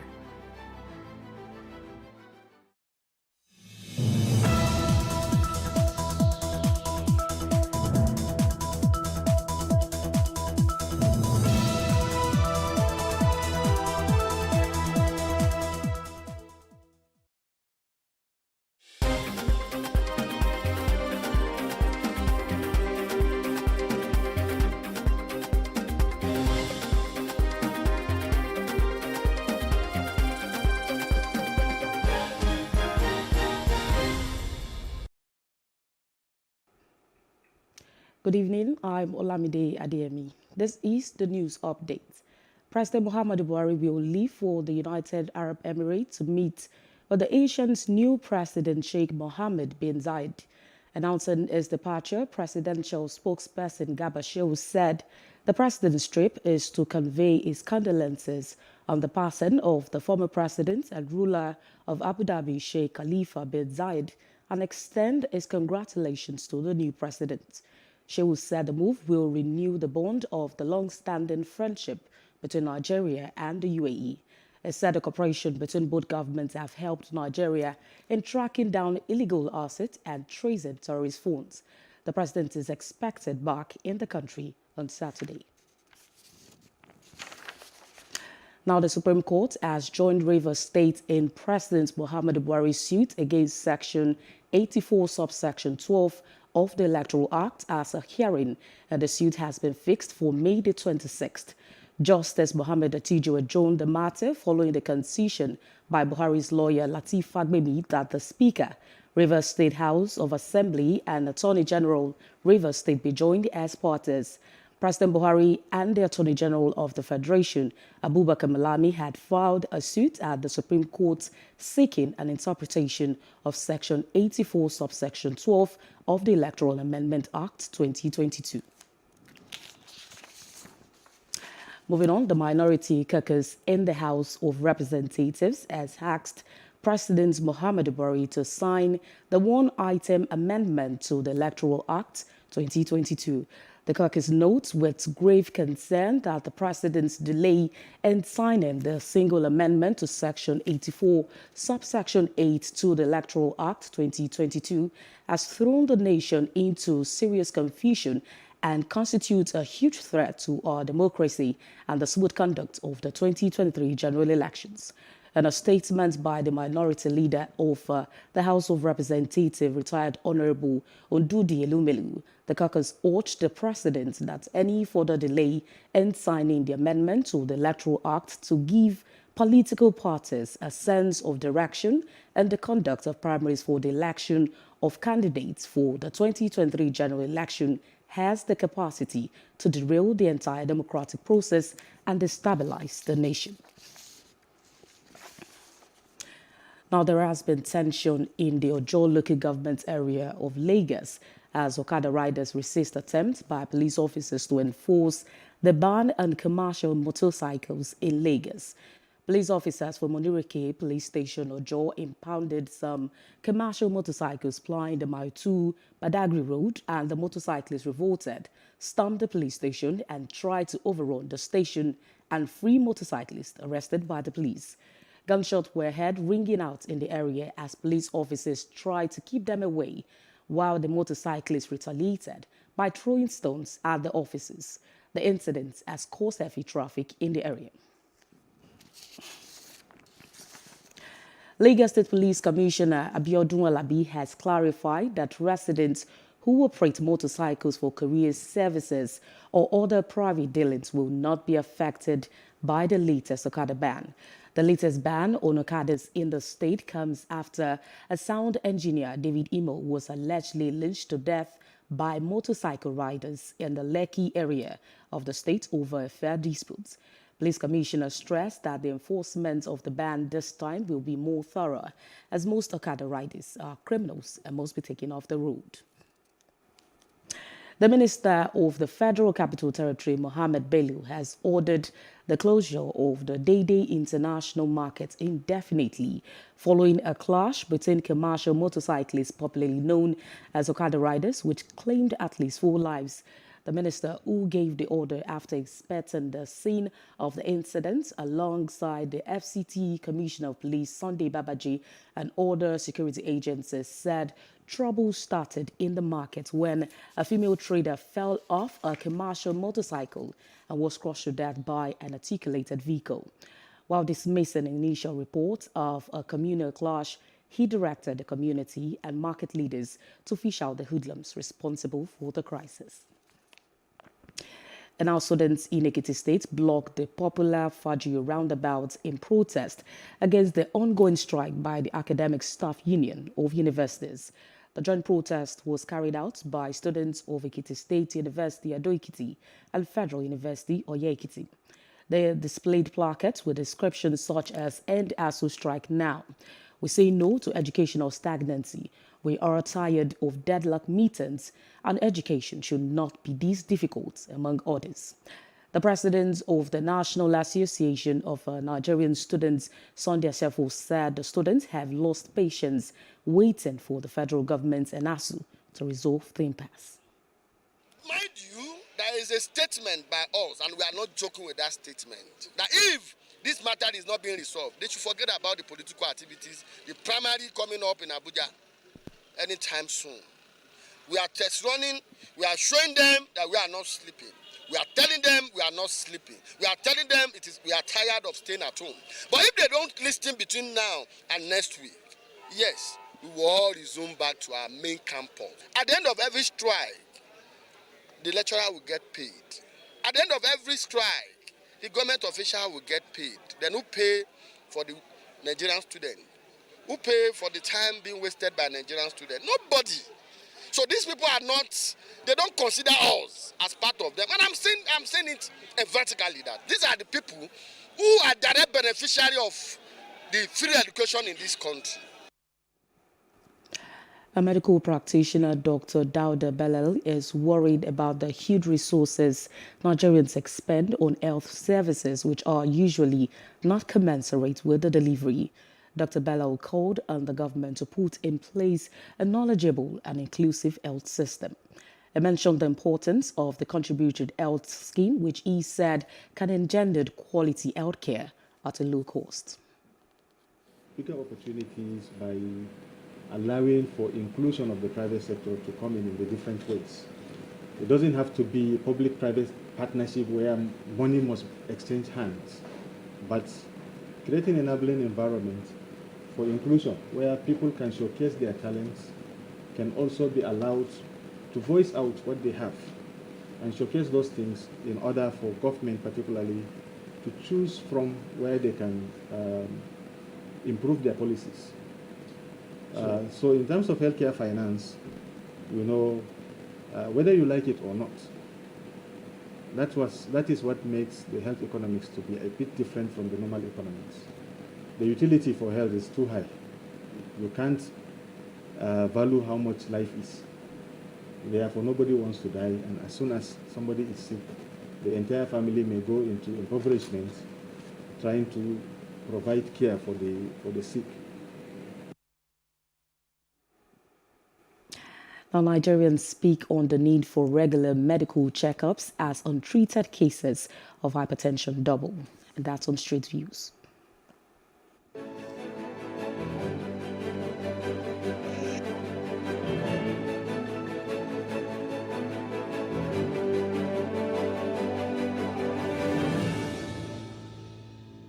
But as far as I'm concerned, people are very, very scared about going to hospital to check up. Simply because the day they go to hospital, to check for them, to ask about their checkup, about their health-wise, whatever.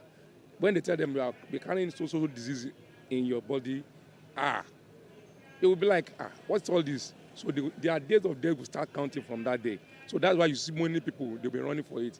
And if you look at it, average of Nigerians are dying every day simply because of ignorance, of not going to do their medical checkup. Some believe go to the general hospital, involve a hectic tax. That you want to go to the general hospital, it's a thing that probably will take a whole day to do. Then, why others that want to go to private hospital consider the financial issues? That is not easy go by. The truth is bitter. You still have to check your health because, like I said, health is wealth. It's very important to do the checkup before it's too late. Once it's too late, there's no going back. Yeah, it's quite expensive. We all know medical aspects in Nigeria is expensive. So we're still waiting if the government can still try and make something affordable for everybody. They will say, go and do this test, 50,000. Go and do that test, 100,000. Even people that don't have money, that carry ordinary fee for there, and I tell them to go and do tests of 150,000, 30,000. Where would they get the money? Immediately they add the price of the money, their BP will arise, and they will later die. If it's possible to have an insurance, go for an insurance that will be able to cover up for your bills when it comes to medical issues. Nigerian mentality in going for medical checkup is very poor. Some will tell you that, I'm not sick, why should I go to the hospital for checkup? But it is very, very important. Cost of medical checkup in Nigeria is very high. But sometimes in government hospitals, but even when you go to government hospitals, you even be stressed up, the queue and all that. So you still have to go back to private hospitals. But at the same time, no matter how expensive it might be, our health is very, very important.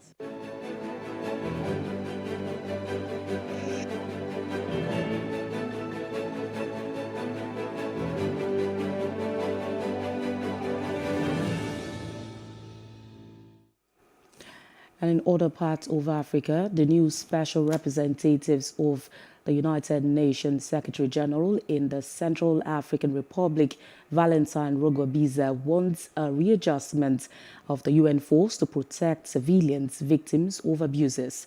The Central African Republic, CAR, the second least developed country in the world according to the UN, has been battling a civil war since 2013.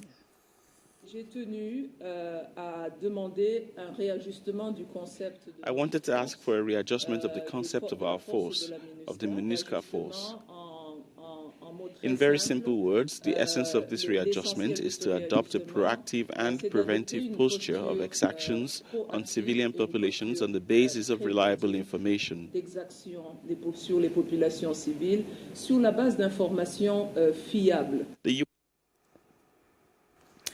Outside Africa, Turkey has told allies that it will reject Sweden and Finland's membership to NATO. In a video, Turkish President Tayyip Erdogan drew comparisons to neighbors Greece rejoining NATO in 1980.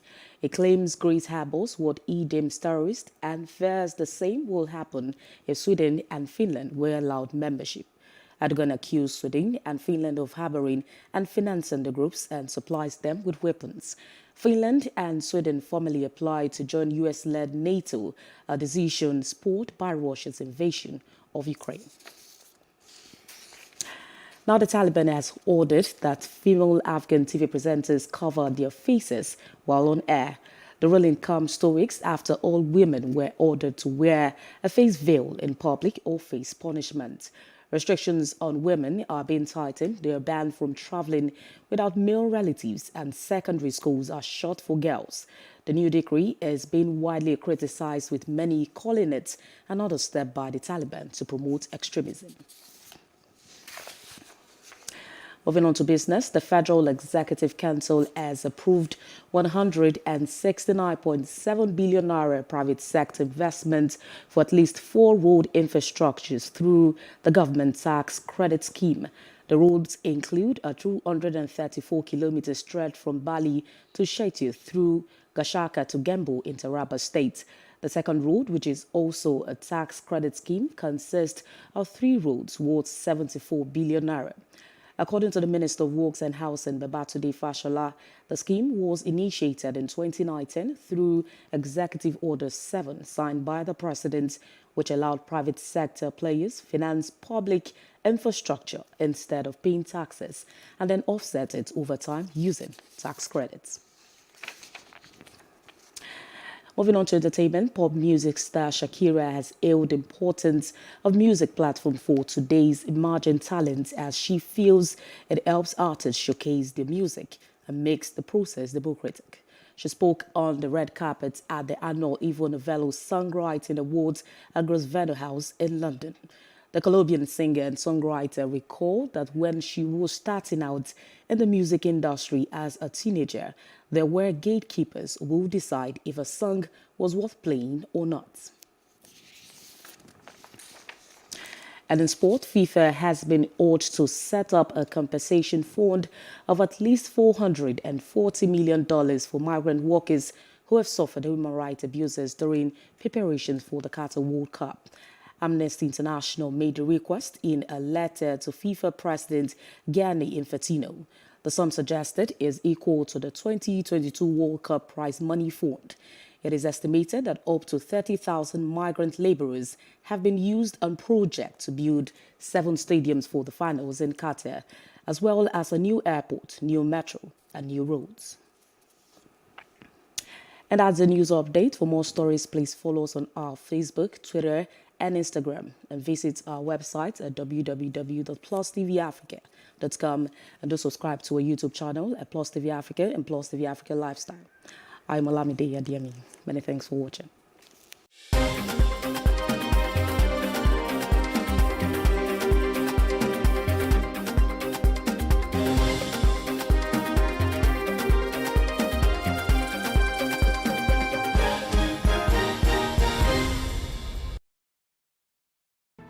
There is no voting on social media.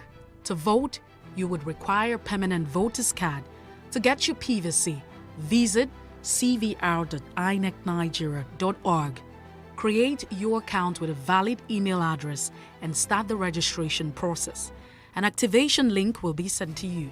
Click on the link and activate your account. Fill out the form, pick and submit a convenient date and time for your biometrics. Print the application slip, which should have your QR code. On the appointed date, go to the nearest INEC office for your biometric capturing.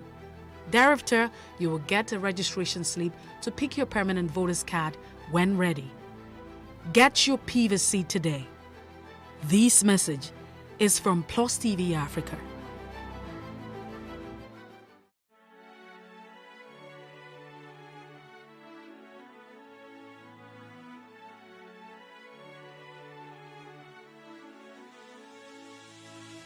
It is engagement we need to have. Those who suffer miscarriages are never taken into account. Members of the National Assembly are also influence peddlers.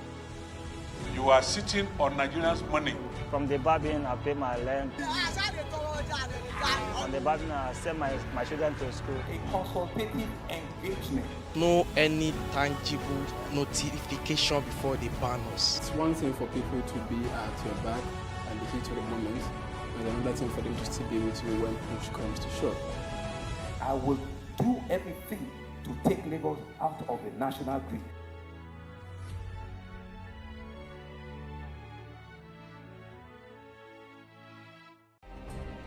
Nigeria's Niger Delta region, from where the black gold fuels Africa's largest economy, where the lines between wealth and poverty has never been thinner. Conflicts, poverty, insecurity, and environmental challenges daily confront the region.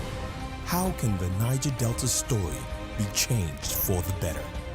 Join Mamude Akuga at 9 p.m. every Friday evening on Plus TV Africa as he probes deep in search of solutions. Inside the Niger Delta with Mamude Akuga, the authentic voice of Nigeria's oil-rich region.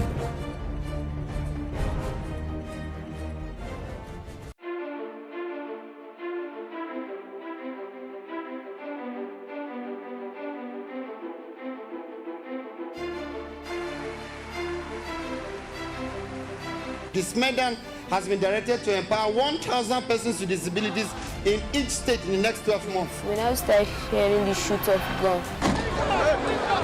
Whatever I've done. Every public policy has winners and losers, and some will not be very happy with you, while others, usually the silent majority, will be quite happy.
Urinary tract infection is simply infection of the urinary tract.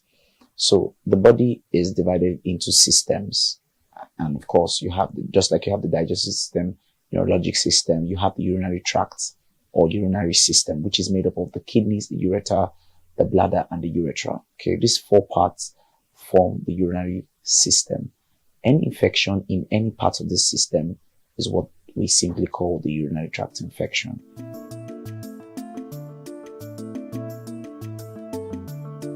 Basically, every infective organism can cause urinary tract infection.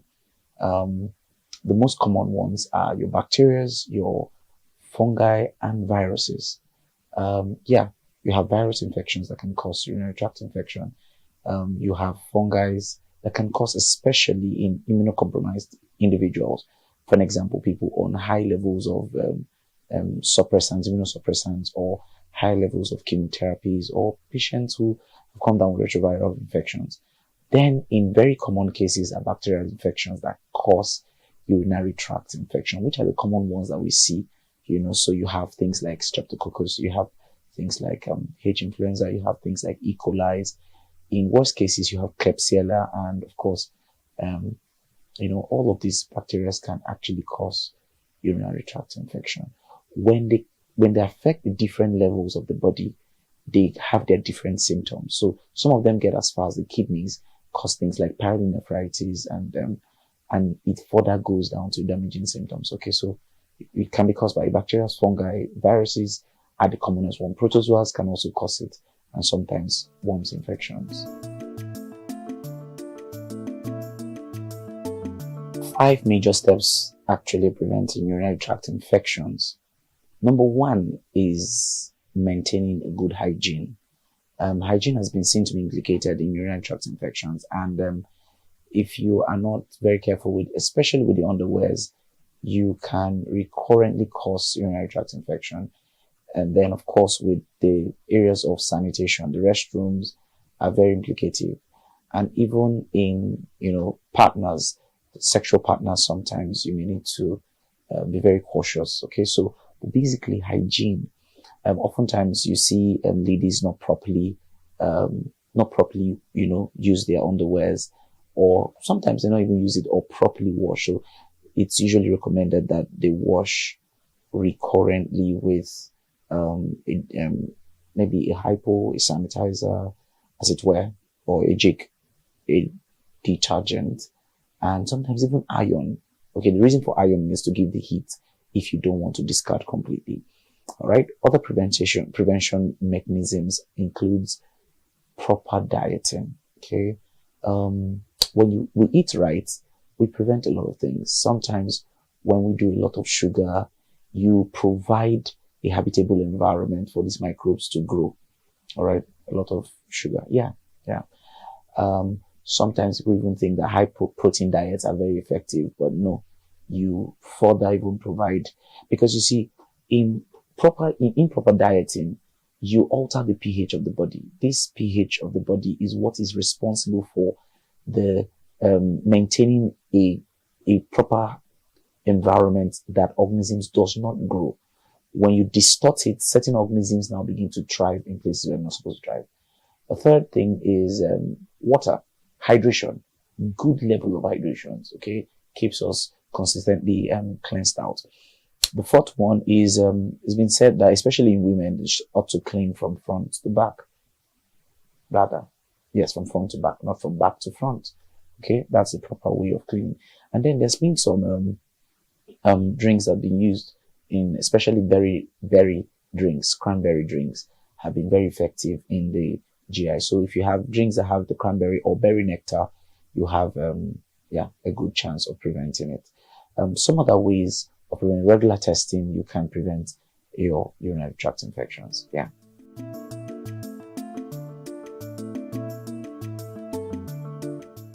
The symptoms of urinary tract infections includes a recurrent urge to want to use the restroom. You have that recurrent, and sometimes it could be very little amount of urine that could come out. You could have burning sensation in the process of urinating. You could have, itchiness. You could have cloudy urine. Sometimes discolored urine that could either be red or dark coke colored and all that. And then one other thing, pain, especially lower abdominal pain. One of the classical symptoms, lower abdominal pain. For men, you could see, of course, some burning sensations on trying to urinate. Usually not so much. And they could also have discharge, but that happens more with sexually transmitted infections. Now, the point about improper treatment, especially in females, is that it's responsible for high levels of infertility when it's not properly treated. The bad part of urinary tract infection is that it takes a quiet stage and right there in the body, and many people walk away, especially guys, especially men. They feel that they're good, and so it takes a quiet stage, and then over time, it's the cause of, or they become transmitters. Then the women eventually are the ones who come down with the symptoms, but they or never come down with the symptoms at all, and then life is good.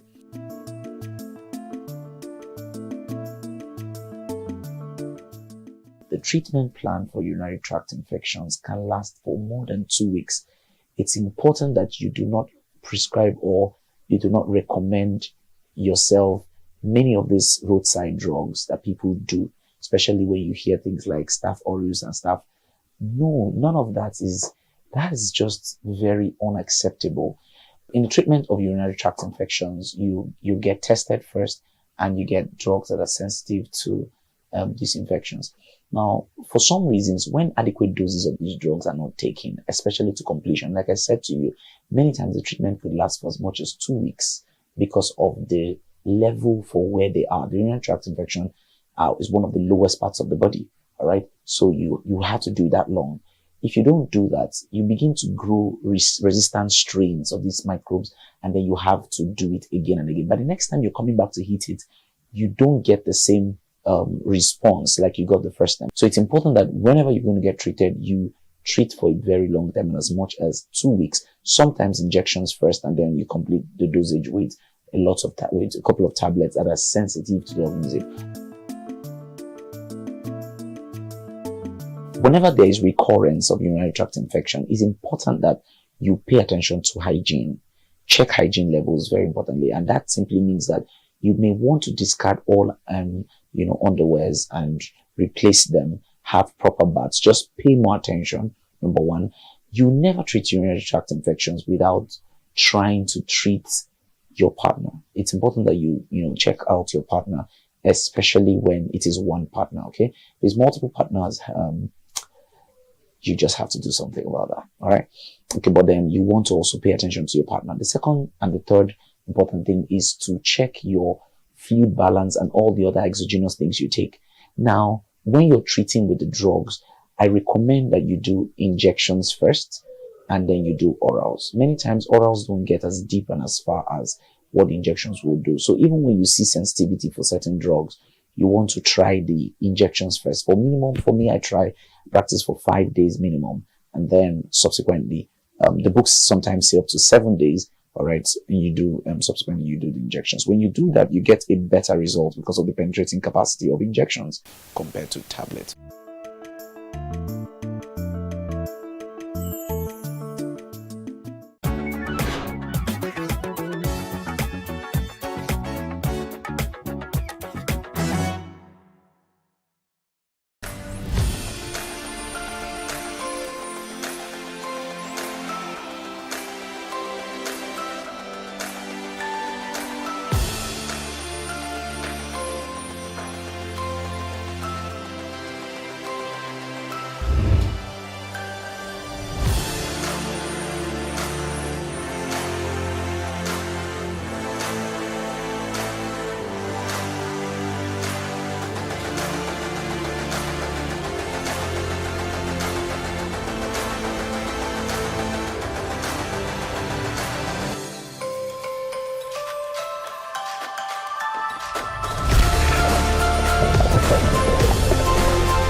Welcome to The Advocate on Plus TV Africa, where we discuss thought-provoking topics in an atmosphere of seriousness, decisiveness, and laughter. Here we call a spade a spade. Today, I'm asking if the presidential seat is now a thing where anybody with money and power can easily vie for. Tolu is pointing out how leaders reflect us. Ruth is asking if we need to take our primaries seriously. And Shola, on the other hand, is looking at the new Electoral Act. And while Elijah is focusing on fixing the sham that is Nigerian politics. Sit back and relax. After this break, we'll be here to dissect it all. Do stay with us.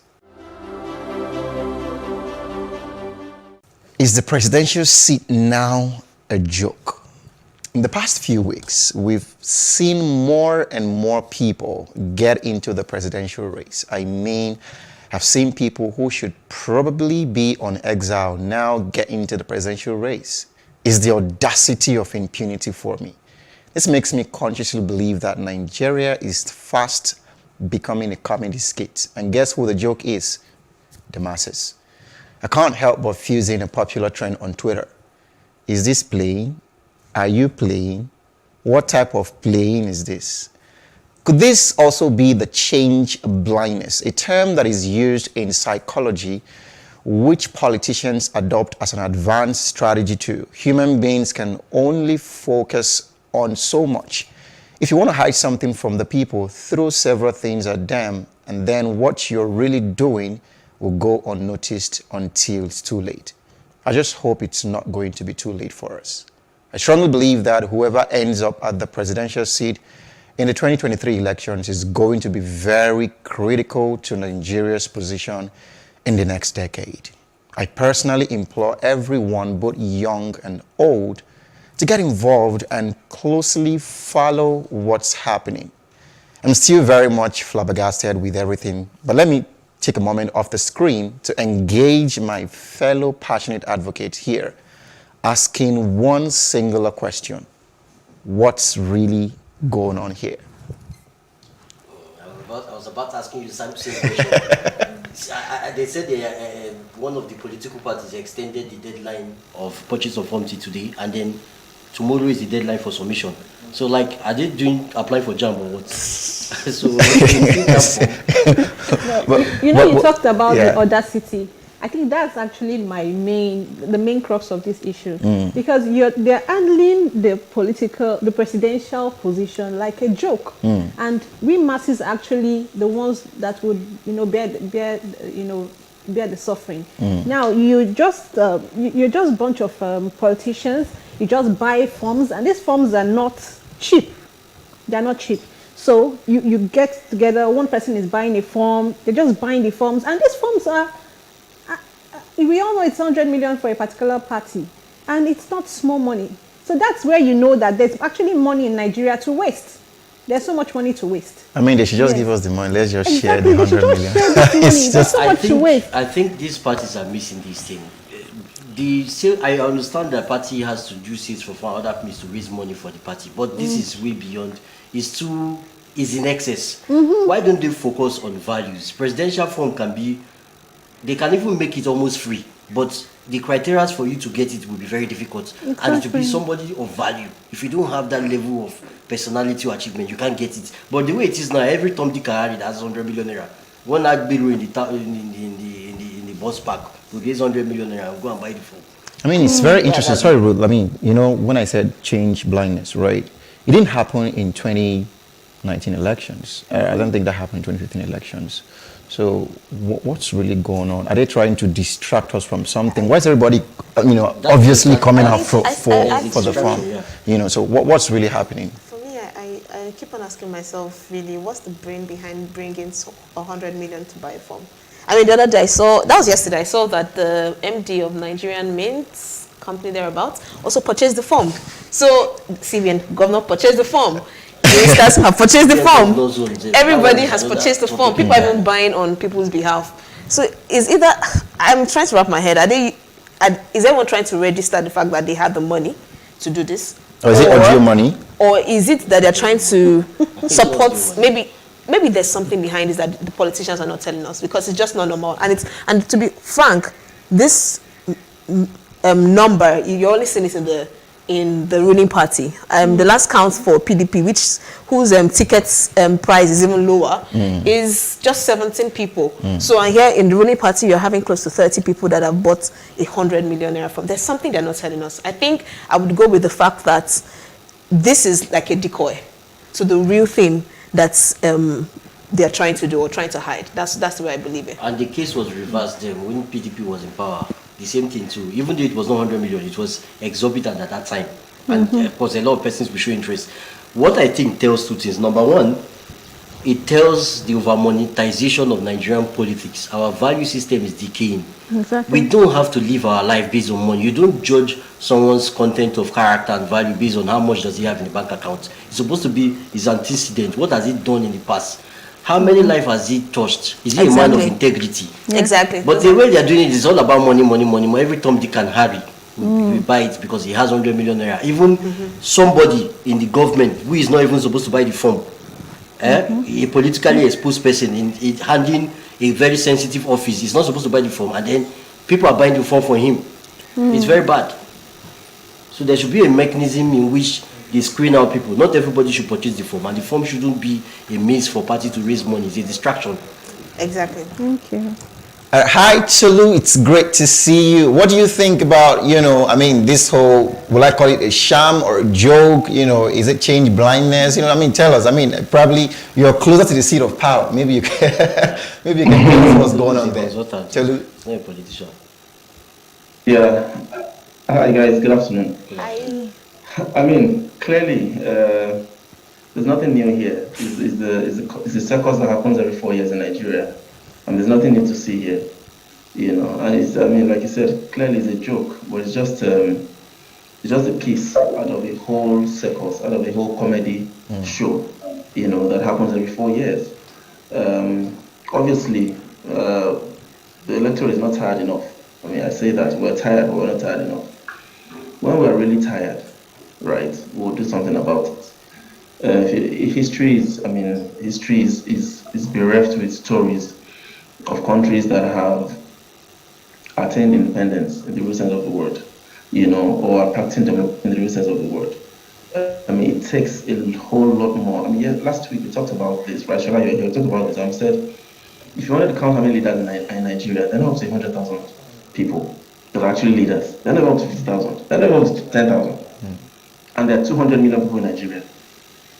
So it's a case of, the few against the many. So until the many decide that, they're tired of this joke, it's no longer funny. This circus is going to happen in another 4 years. After 2027, it's going to be another circus. And then 2031, it's going to go on and on until somebody decides, or a group will decide that, we've had enough of the joke, let's do something different. Because if you just look at the whole process, from buying of the forms, the cost of the forms, so the kind of people, the quality of people, and I'll say a bit more about this when I, say my piece. To the type of people that are even vying for this position, you ask yourself, someone that's not able to pay salaries in a state of 4 million, 5 million people wants to come and rule Nigeria of 2 million people. It just makes no sense. Clearly, they're having a laugh. It's quite obvious that they're having a laugh. Well, thank you so much, Tolu. If this is a joke, in a couple of months, we're going to find out. But I would employ every Nigerian to get involved, in any way they think that they can get involved. Because right now, it's not just about, talking. We have to somehow, get infused into what's going on, and let's see where this takes us to. Up next is Tolu. Do stay with us. How can we have peace without justice? Plus politics. It's not just another political conversation, it's about keeping you in the know. The relevant interviews, asking the tough questions to those that matter. Get the answers you need. Does it mean that the people who were injured, people who were shot at, those who were involved in that stampede are not going to get justice? It is unfortunate, it is sad that we have a government of deaf and dumb. analysis from top experts. The last election was not really an election. We feel that Obasanjo has a very special place in his heart for hating Ijaw people. I think it really boils down to two things. One, trust and accountability. Plus Politics, every weeknight at 7 p.m. on Plus TV Africa.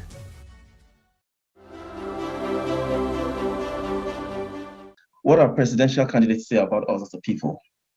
The race is on, or should I say the battle, for who will hold the seat for the highest office in the land, the President and Commander-in-Chief of the Armed Forces of the Federal Republic of Nigeria. Just thinking about this title actually gives me shivers. The President, Commander-in-Chief, two roles that will define the success or otherwise of our dear nation.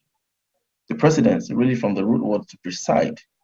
President, he presides over the affairs of the nation, particularly the growth and development of the economy, which in turn translates to the wealth of its people.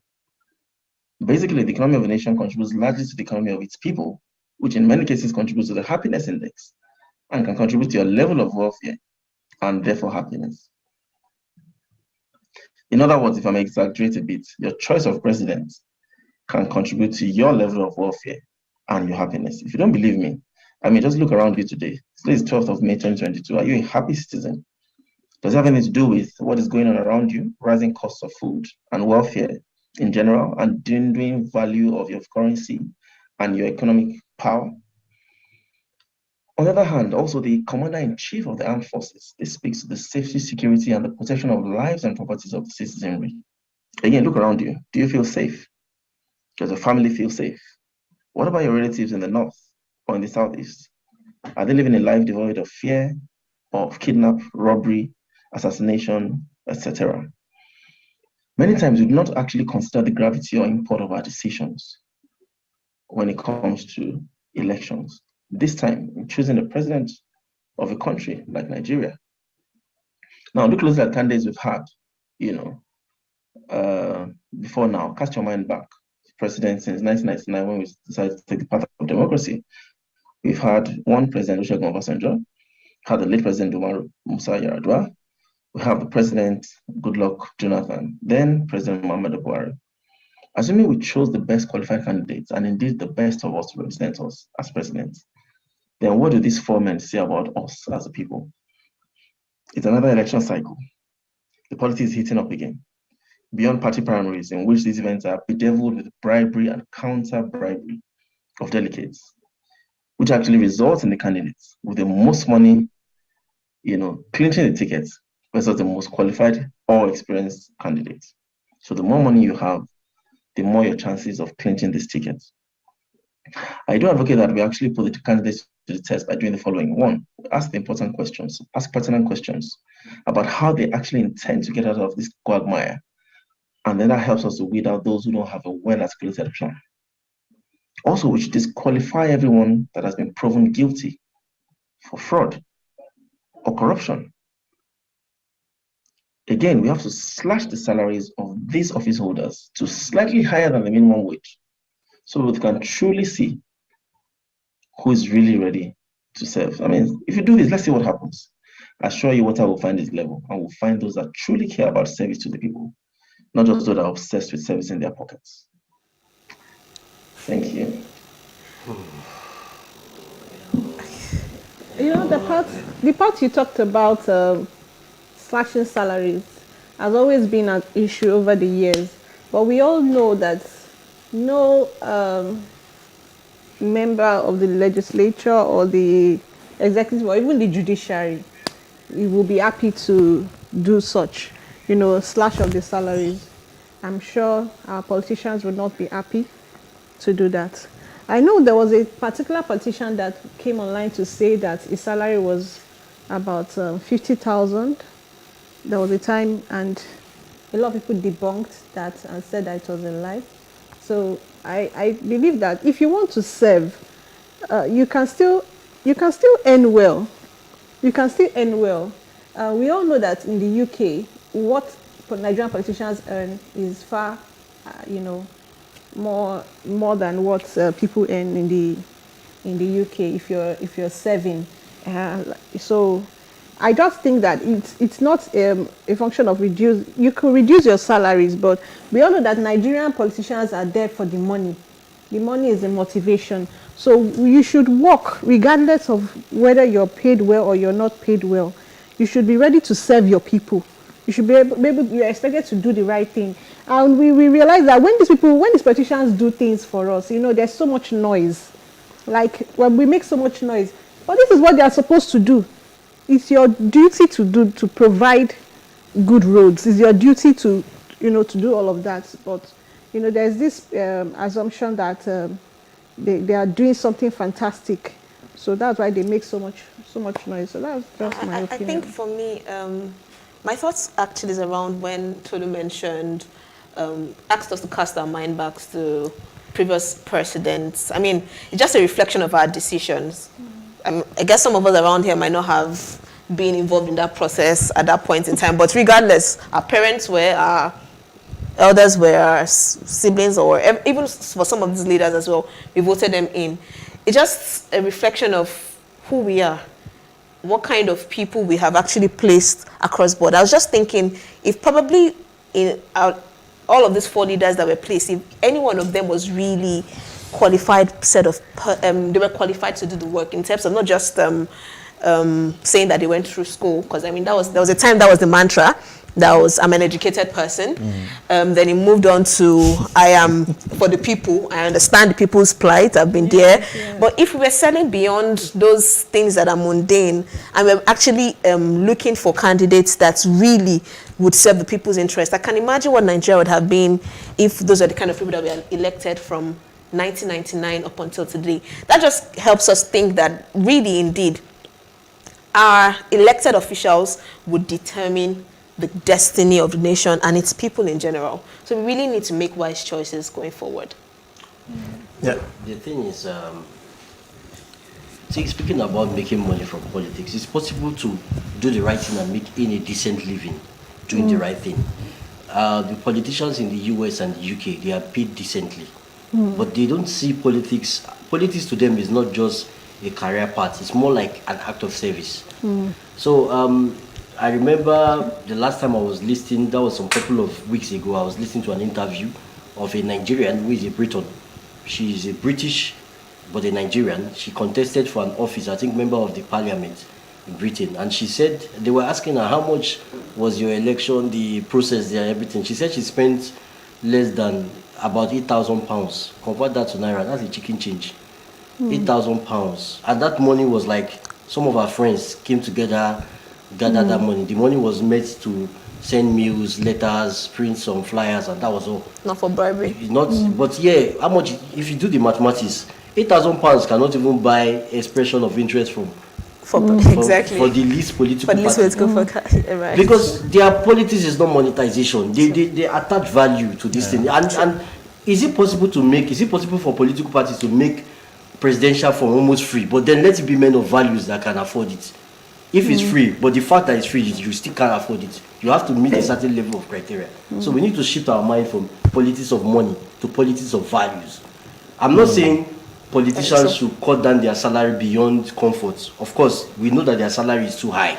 But what I'm saying is that they should do the right thing. Where they steal from, where they misuse funds, they should stop it. They can earn a decent living and actually fix the country and do the right thing. You don't have to be poor, be playing politics. At the other hand, you don't have to be rich from politics either. There should be a balance. So what I hear, before you add, what I hear you say is that the filter, the set of people that goes through the system actually that we get to elect has to be corrected. Yes, the value system, too much monetization of the process. Right. I mean, what has happened with the politics was happened with teachers. I mean, how many of us come up from school and want to go and teach? Nobody wants to go and teach. I mean, if you interview several teachers, they tell you, I'm just using this as my, writing block to my real job, so, but teachers actually, one day I was driving back home and I realized how much teachers has contributed to, where we've come, right? But nobody wants to go teach because it's positioned as something that is not lucrative. So politics is also positioned as something that is lucrative now, but we've left it to some group of people. I think we need to, it's also a shade to me personally, right? We come every here, we just talk. We need to go back and, control the options. Now, they decide back end who are going to vote. And our vote kind of like is no longer so as powerful as we think. This might look but it's the truth. We need to go back and get into the grassroots. Let's not leave it to some people who supposedly shouldn't be there. But I mean, if we keep saying these things, it's a cycle. Kids will grow up and they're going to say, Dad, what did you do?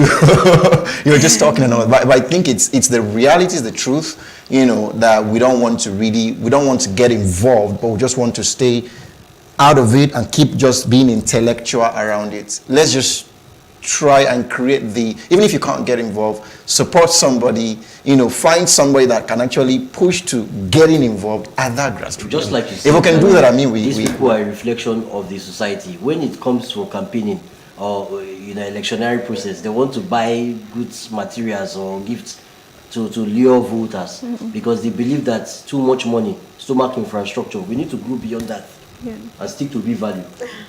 Yeah, back to Tolu.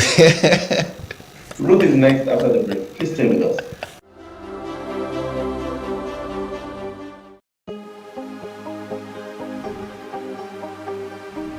This is it for upcoming artists to blow in Nigeria.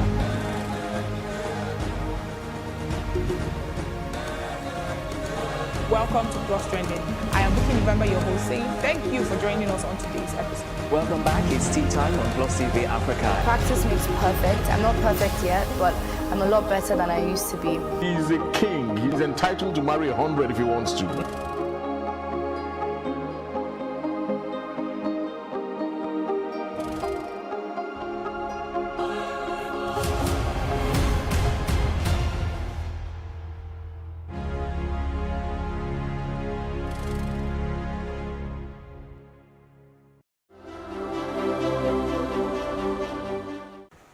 Nigeria is preparing for elections in an atmosphere of worsening insecurity, which stares the political actors and ordinary citizens in the face. The Independent National Electoral Commission, INEC, is ready. The parties are ready or getting set, but the environment is not at peace. The climate is cloudy, particularly in the northwest, the northeast, and southeast, which areas are battling with a curious sit at home and internal strife. Based on INEC's calendar, party primaries are to be concluded by June 3. Efforts to get INEC to change their stance has proven abortive. Hence, we can conclude that this month of May would be a decider for many presidential hopefuls and aspirants for other elected offices. Based on my last count, close to 30 aspirants have purchased the presidential tickets for the ruling APC party, having paid the outrageous ticket fee of 100 million naira.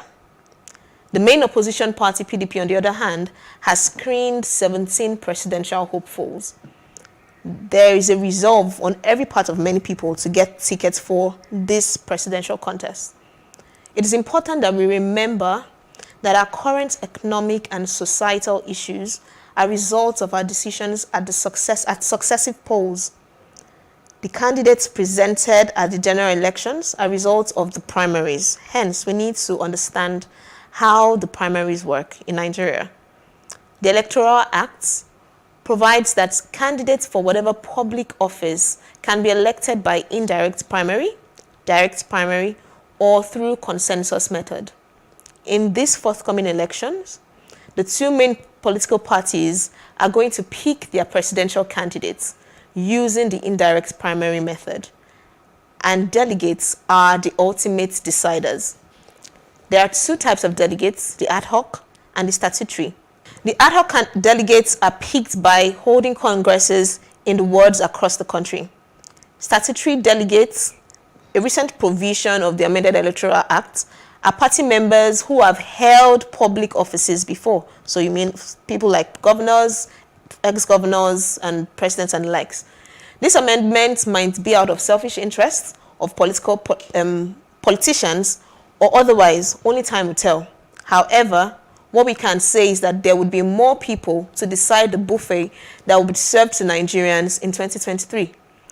After the delegates are selected, a convention will be held to enable them decide on who will fly the party's gubernatorial or presidential flags. Although there's a limit to what we, the public, can do at this point with regards to the primaries, I would encourage everyone who has access to either the ad hoc or statutory delegates to advise, encourage, press on them, whatever method you can do, to encourage them to choose candidates at the primaries which would be in the interest of a good nation. The offers from candidates might be tempting, but let's remember that the destiny of Nigeria and its people is dependent on their choices. We can become a better nation based on their decisions. We can also even become a worse nation than we currently are based on their decisions. So therefore, the destiny of 120 million Nigerians are in their hands.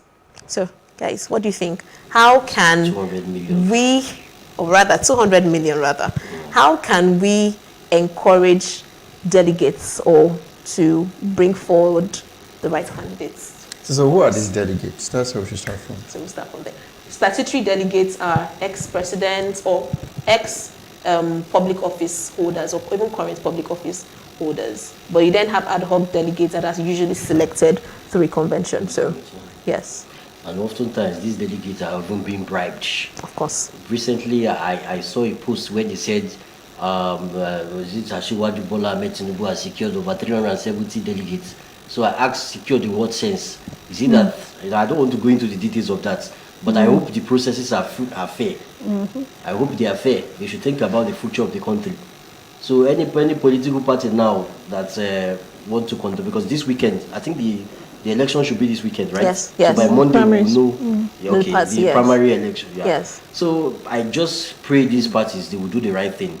I hope so. I just pray and hope so.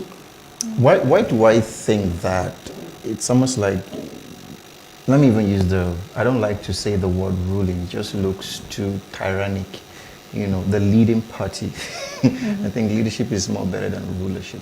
So let's just say the leading party, APC, right? You know, why are there so many people that almost looks like those that can potentially become president? Does it, I mean, somewhere I'm thinking, do they already know the result of the primaries? I think so. So that's where, because it's so this is the corruption we keep talking about. So what is it? So why all the sham? Why all the whole this person coming out and running? You don't even know the joker that will come out tomorrow and say I've bought the form, you know, and you know. So they somehow know the result of the primaries. Who is going to come out? I mean, we have Jagaban already, you know, still in the race. So I'm just looking at this whole thing. So what's the essence? Is it even credible? If the primaries is not even credible, so what is the credibility of the main elections? So that's like that's what that's what's been on my heart really concerning this whole thing.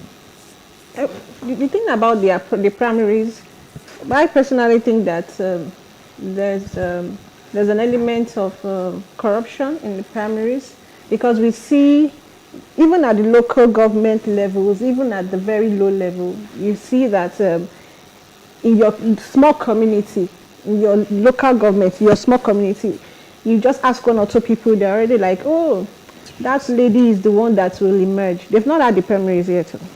That lady is the one that will emerge. She's the sister to the former, one of the, you know, she has that connection. So, you know, you can't just appear from the blues, you know. So I think that the process should actually be free, should be fair.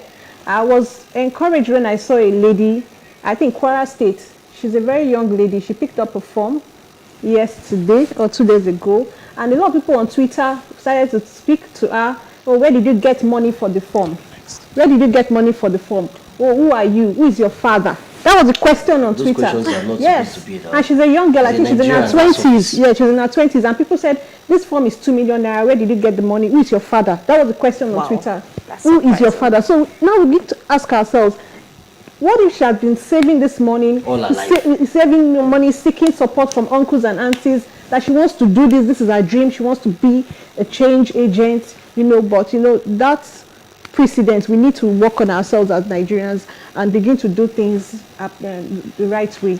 Every Nigerian and any Nigerian has the right to contest if he or she fits in. And let me even use the opportunity to address this issue now. By extension, look at what is happening in Ogun State now. The governor, the incumbent governor, is contesting, and then there's another woman in the party that's contesting. Recently, there have been some kind of friction between both sides. They are both members of the same party. So the fact that somebody is coming outside to contest is not your enemy. So you should not send talks after a political aspirant should not send talk after another one. It's so barbaric. Yes. What are you scared of? What are they scared of? Why don't you allow the masses decide? So I'm using this as an extension. If you know you're a politician, you're a governor, whatever you are, and you are sending talks after other candidates, then shame on you. So what do you think? How can we take our primaries seriously? I mean, the description that Ruth just gave is quite instructive. You know, the fact that there are types of delegates, you know, I've never heard that before. It just shows how political ignorant, you know, most people are. And I'm not going to be quite honest with you. Because, you know, there's this case of apathy where you're not just really interested in the process because you know that the process is already rigged against you. So think about the whole concept of having type of delegates, one former governors, former, you know, political holders, political office holders, people that in the first place should not even be allowed to even move anything near politics. You know, they are the sort of the constitutionally the mandated ones to be there. And the other ones that are not chosen from the convention. How was the convention designed? You know, how did they decide who should go at the convention and who shouldn't be? At the end of the day, it just starts to become clearer and clearer that this whole game is just a game of, you know, the highest bidder, who has the most money to spend. Whoever they're saying has clinched, you know, whatever number of delegates before, you know, the prime minister is clearly doing that with money. You know, so the system is rigged against you already. It's designed to fail. You know, once the system is designed to fail, there's no need trying. What you must do is go out to the drawing board and redesign the system, shut down the system and redesign it. There's no point trying to, you know, can't keep doing the same and expecting different results. Not possible. That's insanity. You know, and that's clearly, you know, the case. It's just this, you know, joke of insanity that happens every 4 years. Okay, so there might be a limit to what we can do, but we hope that our delegates would select the right people for us so that we can vote them in during the general elections. So Shola is up next after this break.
Following the approval of the electoral bill, INEC has updated its schedule, giving political parties between April 4th to June 3rd to conduct primaries. This means that political office holders interested in vying for positions must resign by June 3rd. Section 84, sub 1 of the Electoral Act provides that no political appointee at any level shall be a voting delegate or be voted for at the convention or congress of a political party for the purpose of the nomination of candidates for any election. Consequent upon President Buhari's directive, anyone in his cabinet who is vying for public office must resign on or before May 16, 2022. Those affected by this directive include the governor to the central bank, Mr. Emefiele, Minister of Transportation, Mr. Rotimi Amechi, Niger Delta Affairs Minister, Mr. Godswill Akpabio, Minister for Labour and Employment, Chris Ngige, Minister for Science, Technology and Innovation, Ogbonnaya, State for Education, Emeka Nwajiba, and for Petroleum, who have all joined the presidential race on the platform of the All Progressives Congress, APC. Others are the Minister of Justice and Attorney General of the Federation, Abubakar Malami, who is vying for the Kebbi governorship seat. Minister of States, Mines and Steel, Uche Oga, who is running for the governorship position in Abia State, and the Minister of Women Affairs, Pauline Tallinn, who declared their ambition to contest for a senatorial seat in Plateau State. Following the President's directive, 4 serving ministers have resigned, whilst we await a compliance of the directive by the others. While it is a standard norm on every democracy to vie for office, it will never be in the public interest for political appointees to stay in office once elective interest has been indicated.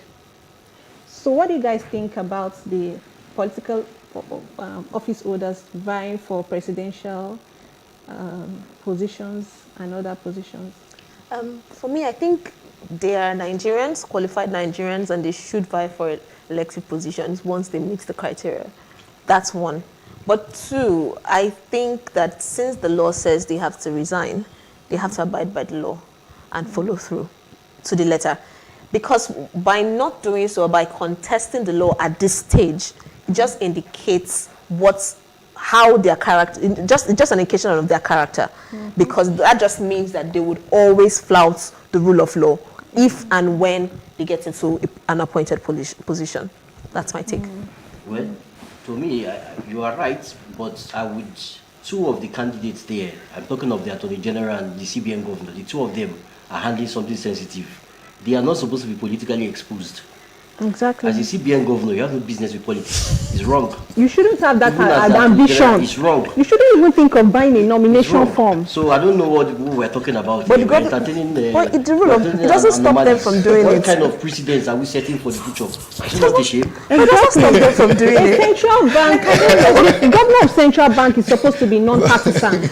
You shouldn't be interested in politics. Former governor of Central Bank is now the current governor of that's a different of Anambra State. So it shouldn't. They should be able to vie for a political position. Case. It's different. If you had resigned some years ago, it's a different case. Okay. Yeah, not again, that you are still in the corridor. Why should you mean? That's why they have to resign. That's why there's a law that says they should resign. It's too close. It shouldn't even be in his plan. Yes, it's true, really, because if you think about it, that tells you how much, politics. Yeah, I mean, it's a business here, but it's become almost like, so politics should be driven by vision.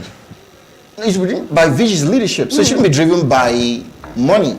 So, but resigning now means that, oh boy, it seems that we leave this work and go and do this one where I'm going to have opportunity to, so I get where Elijah is coming from and I get where you're coming from. But I also think that his position is too sensitive to just quickly want to resign at the dying minute just to get the form. So if he's going to make that decision, maybe if he has left office maybe a year ago, or, but I mean, at the nick of time resigning, again, we can have we can have contrasting views around it, but the truth is, being the CBN governor is a very strategic position in the nation.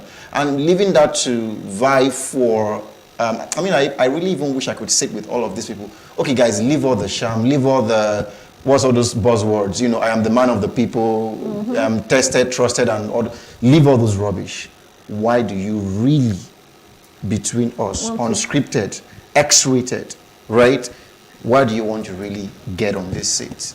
And you would probably hear, if we can even have like a meter that measures the intent of the heart, you probably see why people are going for, things. And that's why we're having the whole drama. Because, even a rat knows that it's drama that's happening. I have a question. It's just crazy. Is the CBN governor a card-carrying member of any party in Nigeria? Allegation says so, and that's Which where the is issue wrong. is. So it's wrong for him to do that in the first place. But for you to... You're supposed to be neutral in a way. Yeah, you're supposed to be a neutral person. When Soludo was the CBN governor, he was a professor, he was an academia, went into the banking sector, he was a professional.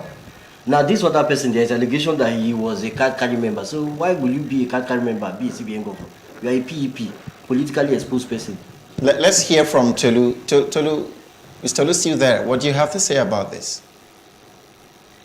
Yeah, the law that comes to mind is impunity. You know, it's very simple, it's impunity. I agree. Because the laws are clear, you know, or the law is clear, you know, the system is clear, the standard is clear. You cannot be a public office holder and then be partisan, because that just already means that it's a compromise, it's conflict of interest. I mean, these things are basic. These are not things that we should be having conversations about. I remember during the 2020 elections in the US, you know, that, you know, a certain person felt, oh, you know, he won the elections, you know, and then for that reason, you know, the new person should not be certified and stuff, you know, and the military was called upon, and said, you know what, we're not partisan. Exactly. All we do is just follow a laid down, institutionalized system. Very simple. We just follow an institution. We are an institution, and we follow a laid down set of rules and laws. Do you understand? We don't even have to have a conversation with anybody. These laws are already laid down for hundreds of years. One person cannot just wake up and one day and say, oh, he's president and he wants to be president again, when the law, you know, clearly stipulates that, you know, whoever has 270, you know, becomes a new president. It's simple, the same thing. If you're a public office holder and when you took the oath of office, you were told that one, you can't be partisan, two, you cannot contest in elections, three, you can, I mean, those things were there, and you signed the dotted line. The moment you go against that, two things should happen: either you resign or you're sacked. There's no need to be having a long conversation about it. Yeah. Exactly. Everybody should be there. Thank you so much. I mean, thank you so much, Tolu, for that. Yes. Thank you so much, Tolu. Up next is Elijah. Stay with us.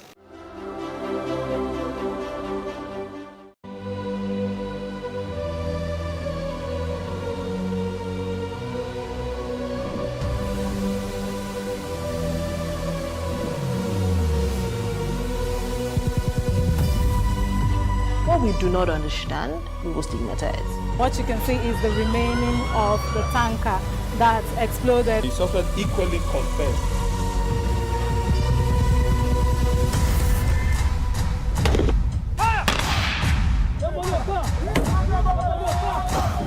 A 500 naira they collect them. If you no talk, then go beat you. Now 2,500 and they pay.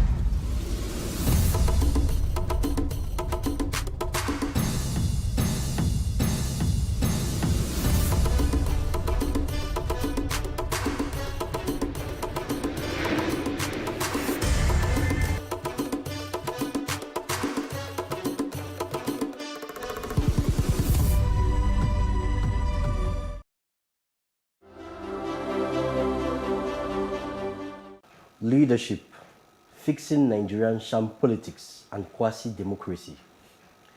In light of the recent happening in the Nigerian political arena, the presidential race has been seen as a gateway to personal enrichment or cabal supremacy as opposed to repairing the failing system. Issues like poor educational systems, deterring security, poor health care, and the rise in mortality rate in the nation is being treated as secondary, and satisfying selfish political ambitions is placed above human and national development. In situations like this, it is obvious that Nigerian democracy is quasi and upturned to the extent that the people which makes up the government do not count. A position as Herculean as the presidential seat is no small feat. Thus, needs a personality with a scalable and realistic agenda to fill. Issues concerning a state involves high-level tact, progress, policies, workable and democratic structures, and above all, a leader ready to bear the aforementioned as their obligation. What Nigeria needs at this critical stage of our existence is a leader who is capable of dragging it out of the dungeons of her current existence to a place where it can sustain herself and implement her national and foreign policies as key players on the world stage. Political parties should not be carried away by the over-monetizing of sales of forms for political aspirants. Rather, emphasis should be made on seeking aspirants who can understand and promote their values and ideologies for all-round national development based on their respective antecedents or past achievements, including professional and social credentials. Because not everyone can and should be presidential or even a political aspirant. Regardless of the several politicking heralding the forthcoming 2023 general election, the following are some of the issues that should be paramount and not to be seen as a common manifesto, but as a responsibility. Tackling insecurity, addressing inflation, investing in the educational system, revamping the healthcare system, encouraging foreign investments, supporting local small and medium-scale enterprise with good policies, enhancing transportation system and food security. These aforementioned issues are non-partisan and affect everyone regardless of their parochial or political identities. Thus, the end point of any political process should prefer sustainable solution to them. In conclusion, as political parties prepare for their primaries and the nation waits in anticipation, let us meditate on this word of John Fitzgerald Kennedy, the 34th U.S. President. The ignorance of one voter in a democracy impairs the security of all. Here we are again. So, we've said so much about over monetization of sales of form and values and what we should expect political processes in this 2023, forthcoming 2023 general election. This week will determine the flag bearers of both, or political parties will determine the flag bearers. So, what does the future hold for Nigerians? For me, I think the 2023 election is not different from any other election we had in Nigeria. So what we need to do is to, we still have the old people, the old set of people, the same people. You know, we need, I don't know, there was a time somebody was talking about bringing in a young person, and even today we see that the youths are not even ready to support that young person. Like Mr. Tolu mentioned, that Nigerians were not ready. We're not ready because the same people, the same old people, the same old policies, and it's just like a recycle of the same old leaders we had. So that's my opinion. We're not ready. That's what we keep hearing. We're not going to be ready. I think what you mentioned about the fact that these issues, insecurity, inflation, education, healthcare, these are not supposed to just be become a political mantra for politicians. These are real issues we're faced with. It's not in those days when you come out and say part of your campaign words are, oh, I'm going to provide you with good roads. I mean, or provide you with education just so that people will. These are real issues that we're faced with.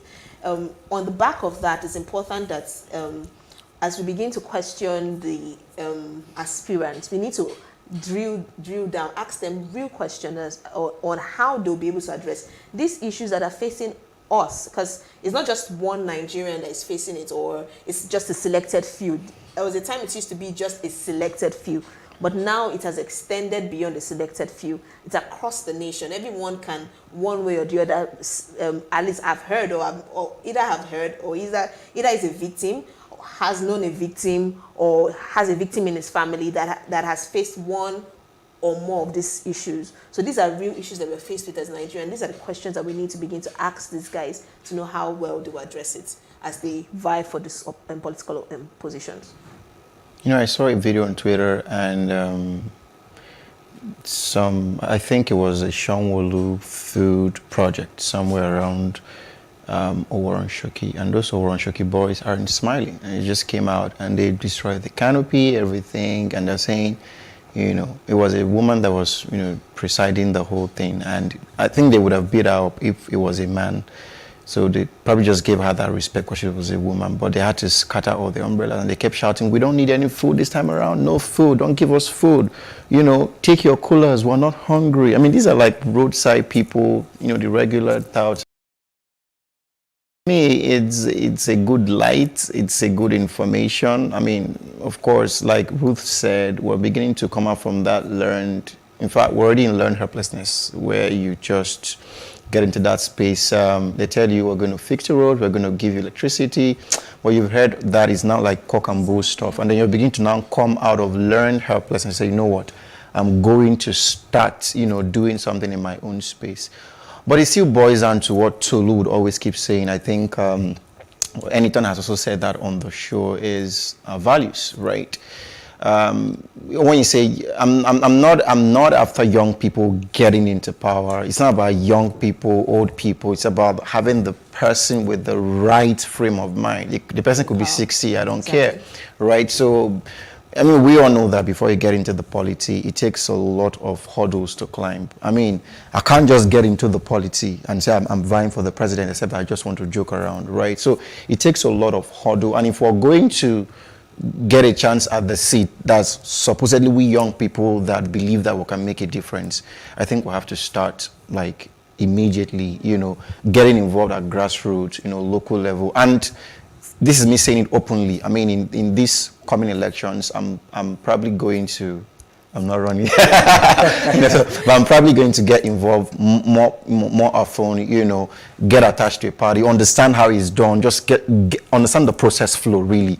I reside in Yaba, so I'm just getting involved in the whole Yaba stuff, understand what's going on there, how are they getting the local government chairman, what's the process, asking questions. That's like my first shot at just understanding what's happening. Maybe by next 4 years, I'll get, a bit deeper into it, but I just want to understand how this thing works. And that's my own way of saying I want to start paying attention to things like this. That's good. For me, I would say politics should not distract governance. We need good governance to fix this problem.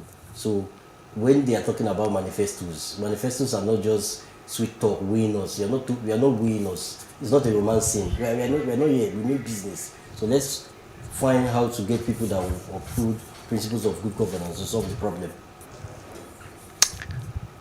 All right. We thank you for your attention while the program lasted. We hoped our conversations resonated with you and that in some small way encouraged you to contribute to your immediate environment. Little drops of water, they say, makes a mighty ocean. Do not forget that the advocacy continues on our social media platforms on Facebook, Plus TV Africa, #TheAdvocateNG, and on Twitter and Instagram at Plus TV Africa, #TheAdvocateNG. To catch up with previous broadcasts, go to plustvafrica.com/TheAdvocateNG. Do not forget to subscribe to our YouTube channel, Plus TV Africa and Plus TV Africa Lifestyle. Join us next week, same time on this station. Let's keep advocating for a better society. See you next time. Bye.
Imagine that you're going to live for 100 years. The way you treat your body right now, would your liver and your kidney take you that far?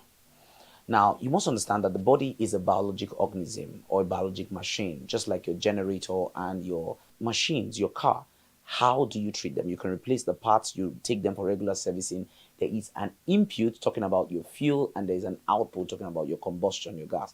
That same way, the body thrives on an input, maintenance, and output system. The body, like every other biological machine, takes in organic matter because that's its source, comes from the earth, and then uses it for the production of many chemicals, hormones, and synthesis of cells and tissues, and then excretes it organic manure, and it gets back to the soil. How does this happen to maintain your health? You must take in organic based meal. And that's why the closer your meal is to the earth, the better for you. The closer it is from the earth to you, the better such meals. When many foods stay a long distance before getting to you, it's not as good as when it just gets from ground to you. All right. Very importantly, that you reduce the intake of chemicals. You can't keep taking chemicals. The body doesn't understand it. It's not able to process it.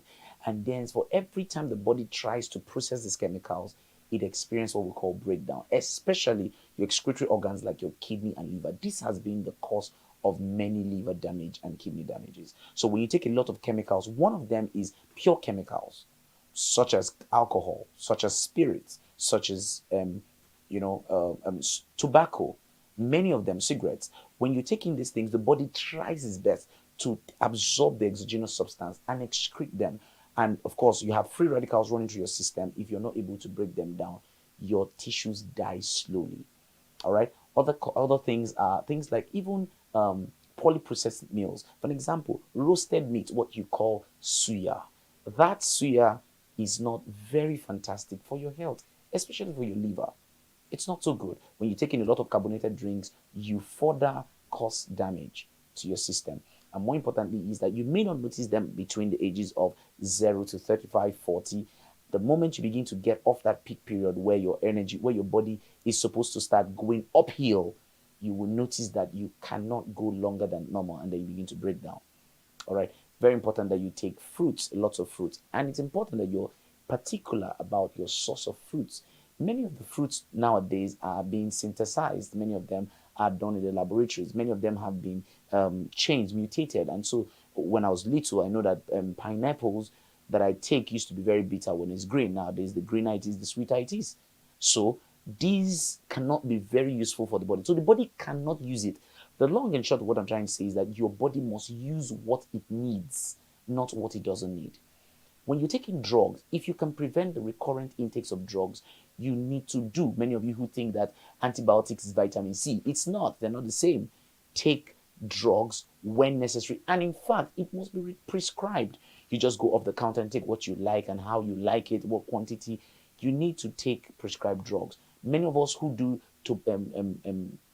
herbal drinks and concussions and all kinds of things, you further disintegrate your body system. You make your body confused because the dosages are not clear.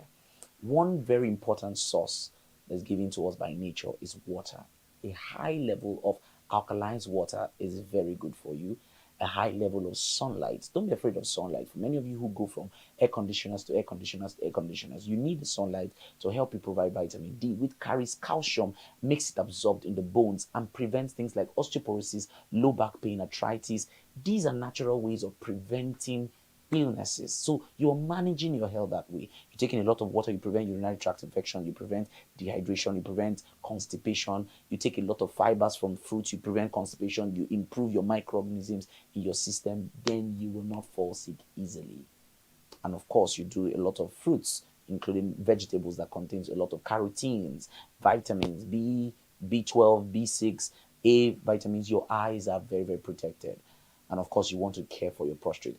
Lastly, there are age-related diseases. For every age, you want to find out what are the diseases in that age, and you begin to treat them. For an example, a man who is clocking 45 years and above needs to check his prostate.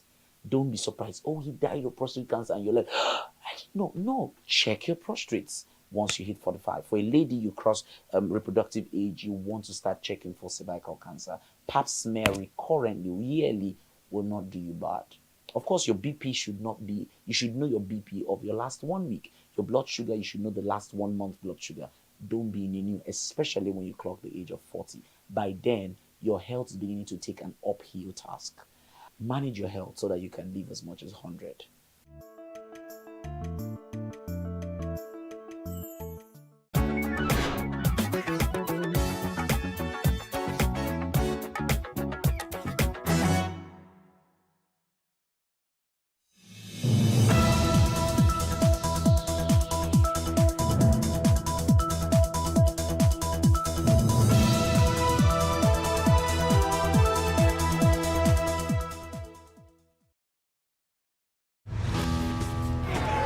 A year after a mob attacked the U.S. Capitol to overturn an election, how far has the investigation moved, and who is being held accountable?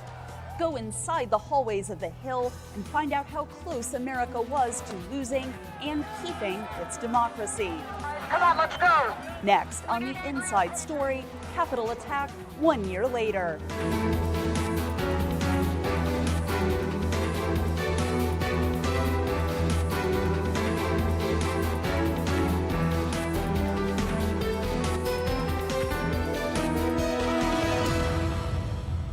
Hi, I'm Katherine Gibson, VOA's congressional correspondent, and welcome to my workplace, the U.S. Capitol. A little more than a year ago, this citadel of democracy was overrun by a mob of people with apparent intent to disrupt the official process of declaring the winner of the 2020 presidential election. 1 year later, the legal and political impact of the Capitol attack is still being determined. Ahead, details search for accountability and American attitudes on the January 6th attack. First, where President Joe Biden places the blame. It has been a year since supporters of Donald Trump stormed the U.S. Capitol to stop lawmakers from certifying the results of the 2020 presidential election won by Joe Biden. 1 year ago today, in this sacred place, democracy was attacked. Without once mentioning Donald Trump by name, Biden laid the blame squarely on him. For the first time in our history, a president had not just lost an election, he tried to prevent the peaceful transfer of power as a violent mob breached the Capitol. Biden also blamed Trump for what Democrats call the big lie, the narrative that the 2020 election was stolen, a baseless claim the former president and some Republicans continue to push to this day. Because he values power over principle, because he sees his own interest as more important than his country's interest, than America's interest, and because his bruised ego matters more to him than our democracy or our Constitution. He can't accept he lost. Trump canceled his planned news conference and said in a statement that this political theater is all just a distraction for the fact Biden has completely and totally failed. In a statement, Mitch McConnell, the Senate's top Republican, accused Democrats of trying to exploit this anniversary to advance partisan policy goals. Many observers say American democratic institutions had been under stress long before the assault.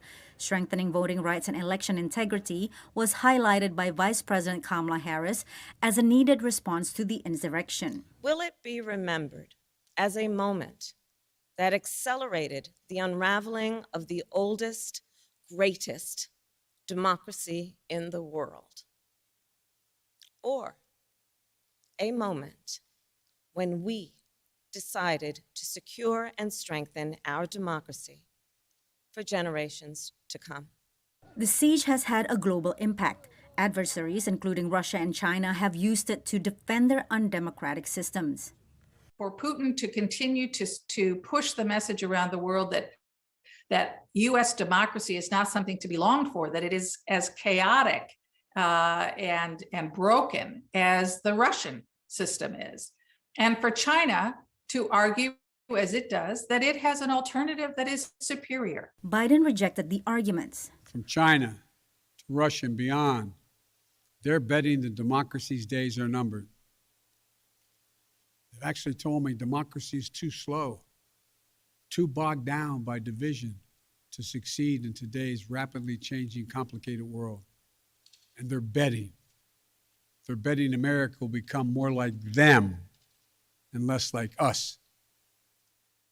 They're betting America is a place for the autocrat, the dictator, the strongman.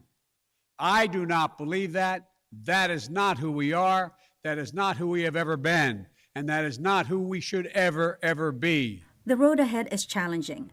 Fueled by election fraud conspiracies, Republicans in multiple states have championed legislation limiting voting access and giving them more power over their state's election systems. Democrats say these measures will disadvantage them at the ballot box and are a threat to democracy. Patsy Widakuswara, VOA News, Washington. 1 year later, there are still questions about the January 6th insurrection at the U.S. Capitol and who was ultimately responsible for the worst attack on the seat of Congress in 2 centuries. Many of former President Trump's supporters claim the breach was not serious, while critics say Trump directed his supporters to overturn Joe Biden's election victory, effectively undermining the democratic process. Rioters roamed the halls of the Capitol building, raising security concerns for lawmakers and staffers who were preparing to certify Biden's election victory. I'll never forgive former President of the United States and his lackeys and his bullies that he sent to the Capitol for the trauma that was exerted on our staff. The U.S. House of Representatives moved swiftly to impeach Trump just days after the riot, alleging he was guilty of inciting the insurrection. But the U.S. Senate acquitted the former president of that charge in February 2021. He is hereby acquitted. Lawmakers have held numerous hearings on the security failures of that day. In late June, the U.S. House formed a special select committee to investigate the actions of then-President Trump. The panel has issued subpoenas to compel former White House officials and Trump campaign staff to testify about the president's actions that day and the days leading up to the attack. Find Mark Randall Meadows in contempt of Congress. The committee is expected to release a report on its investigation before the November 2022 midterm elections, but the findings are not legally binding. In the U.S. courts, 704 individuals have been charged at the federal level with offenses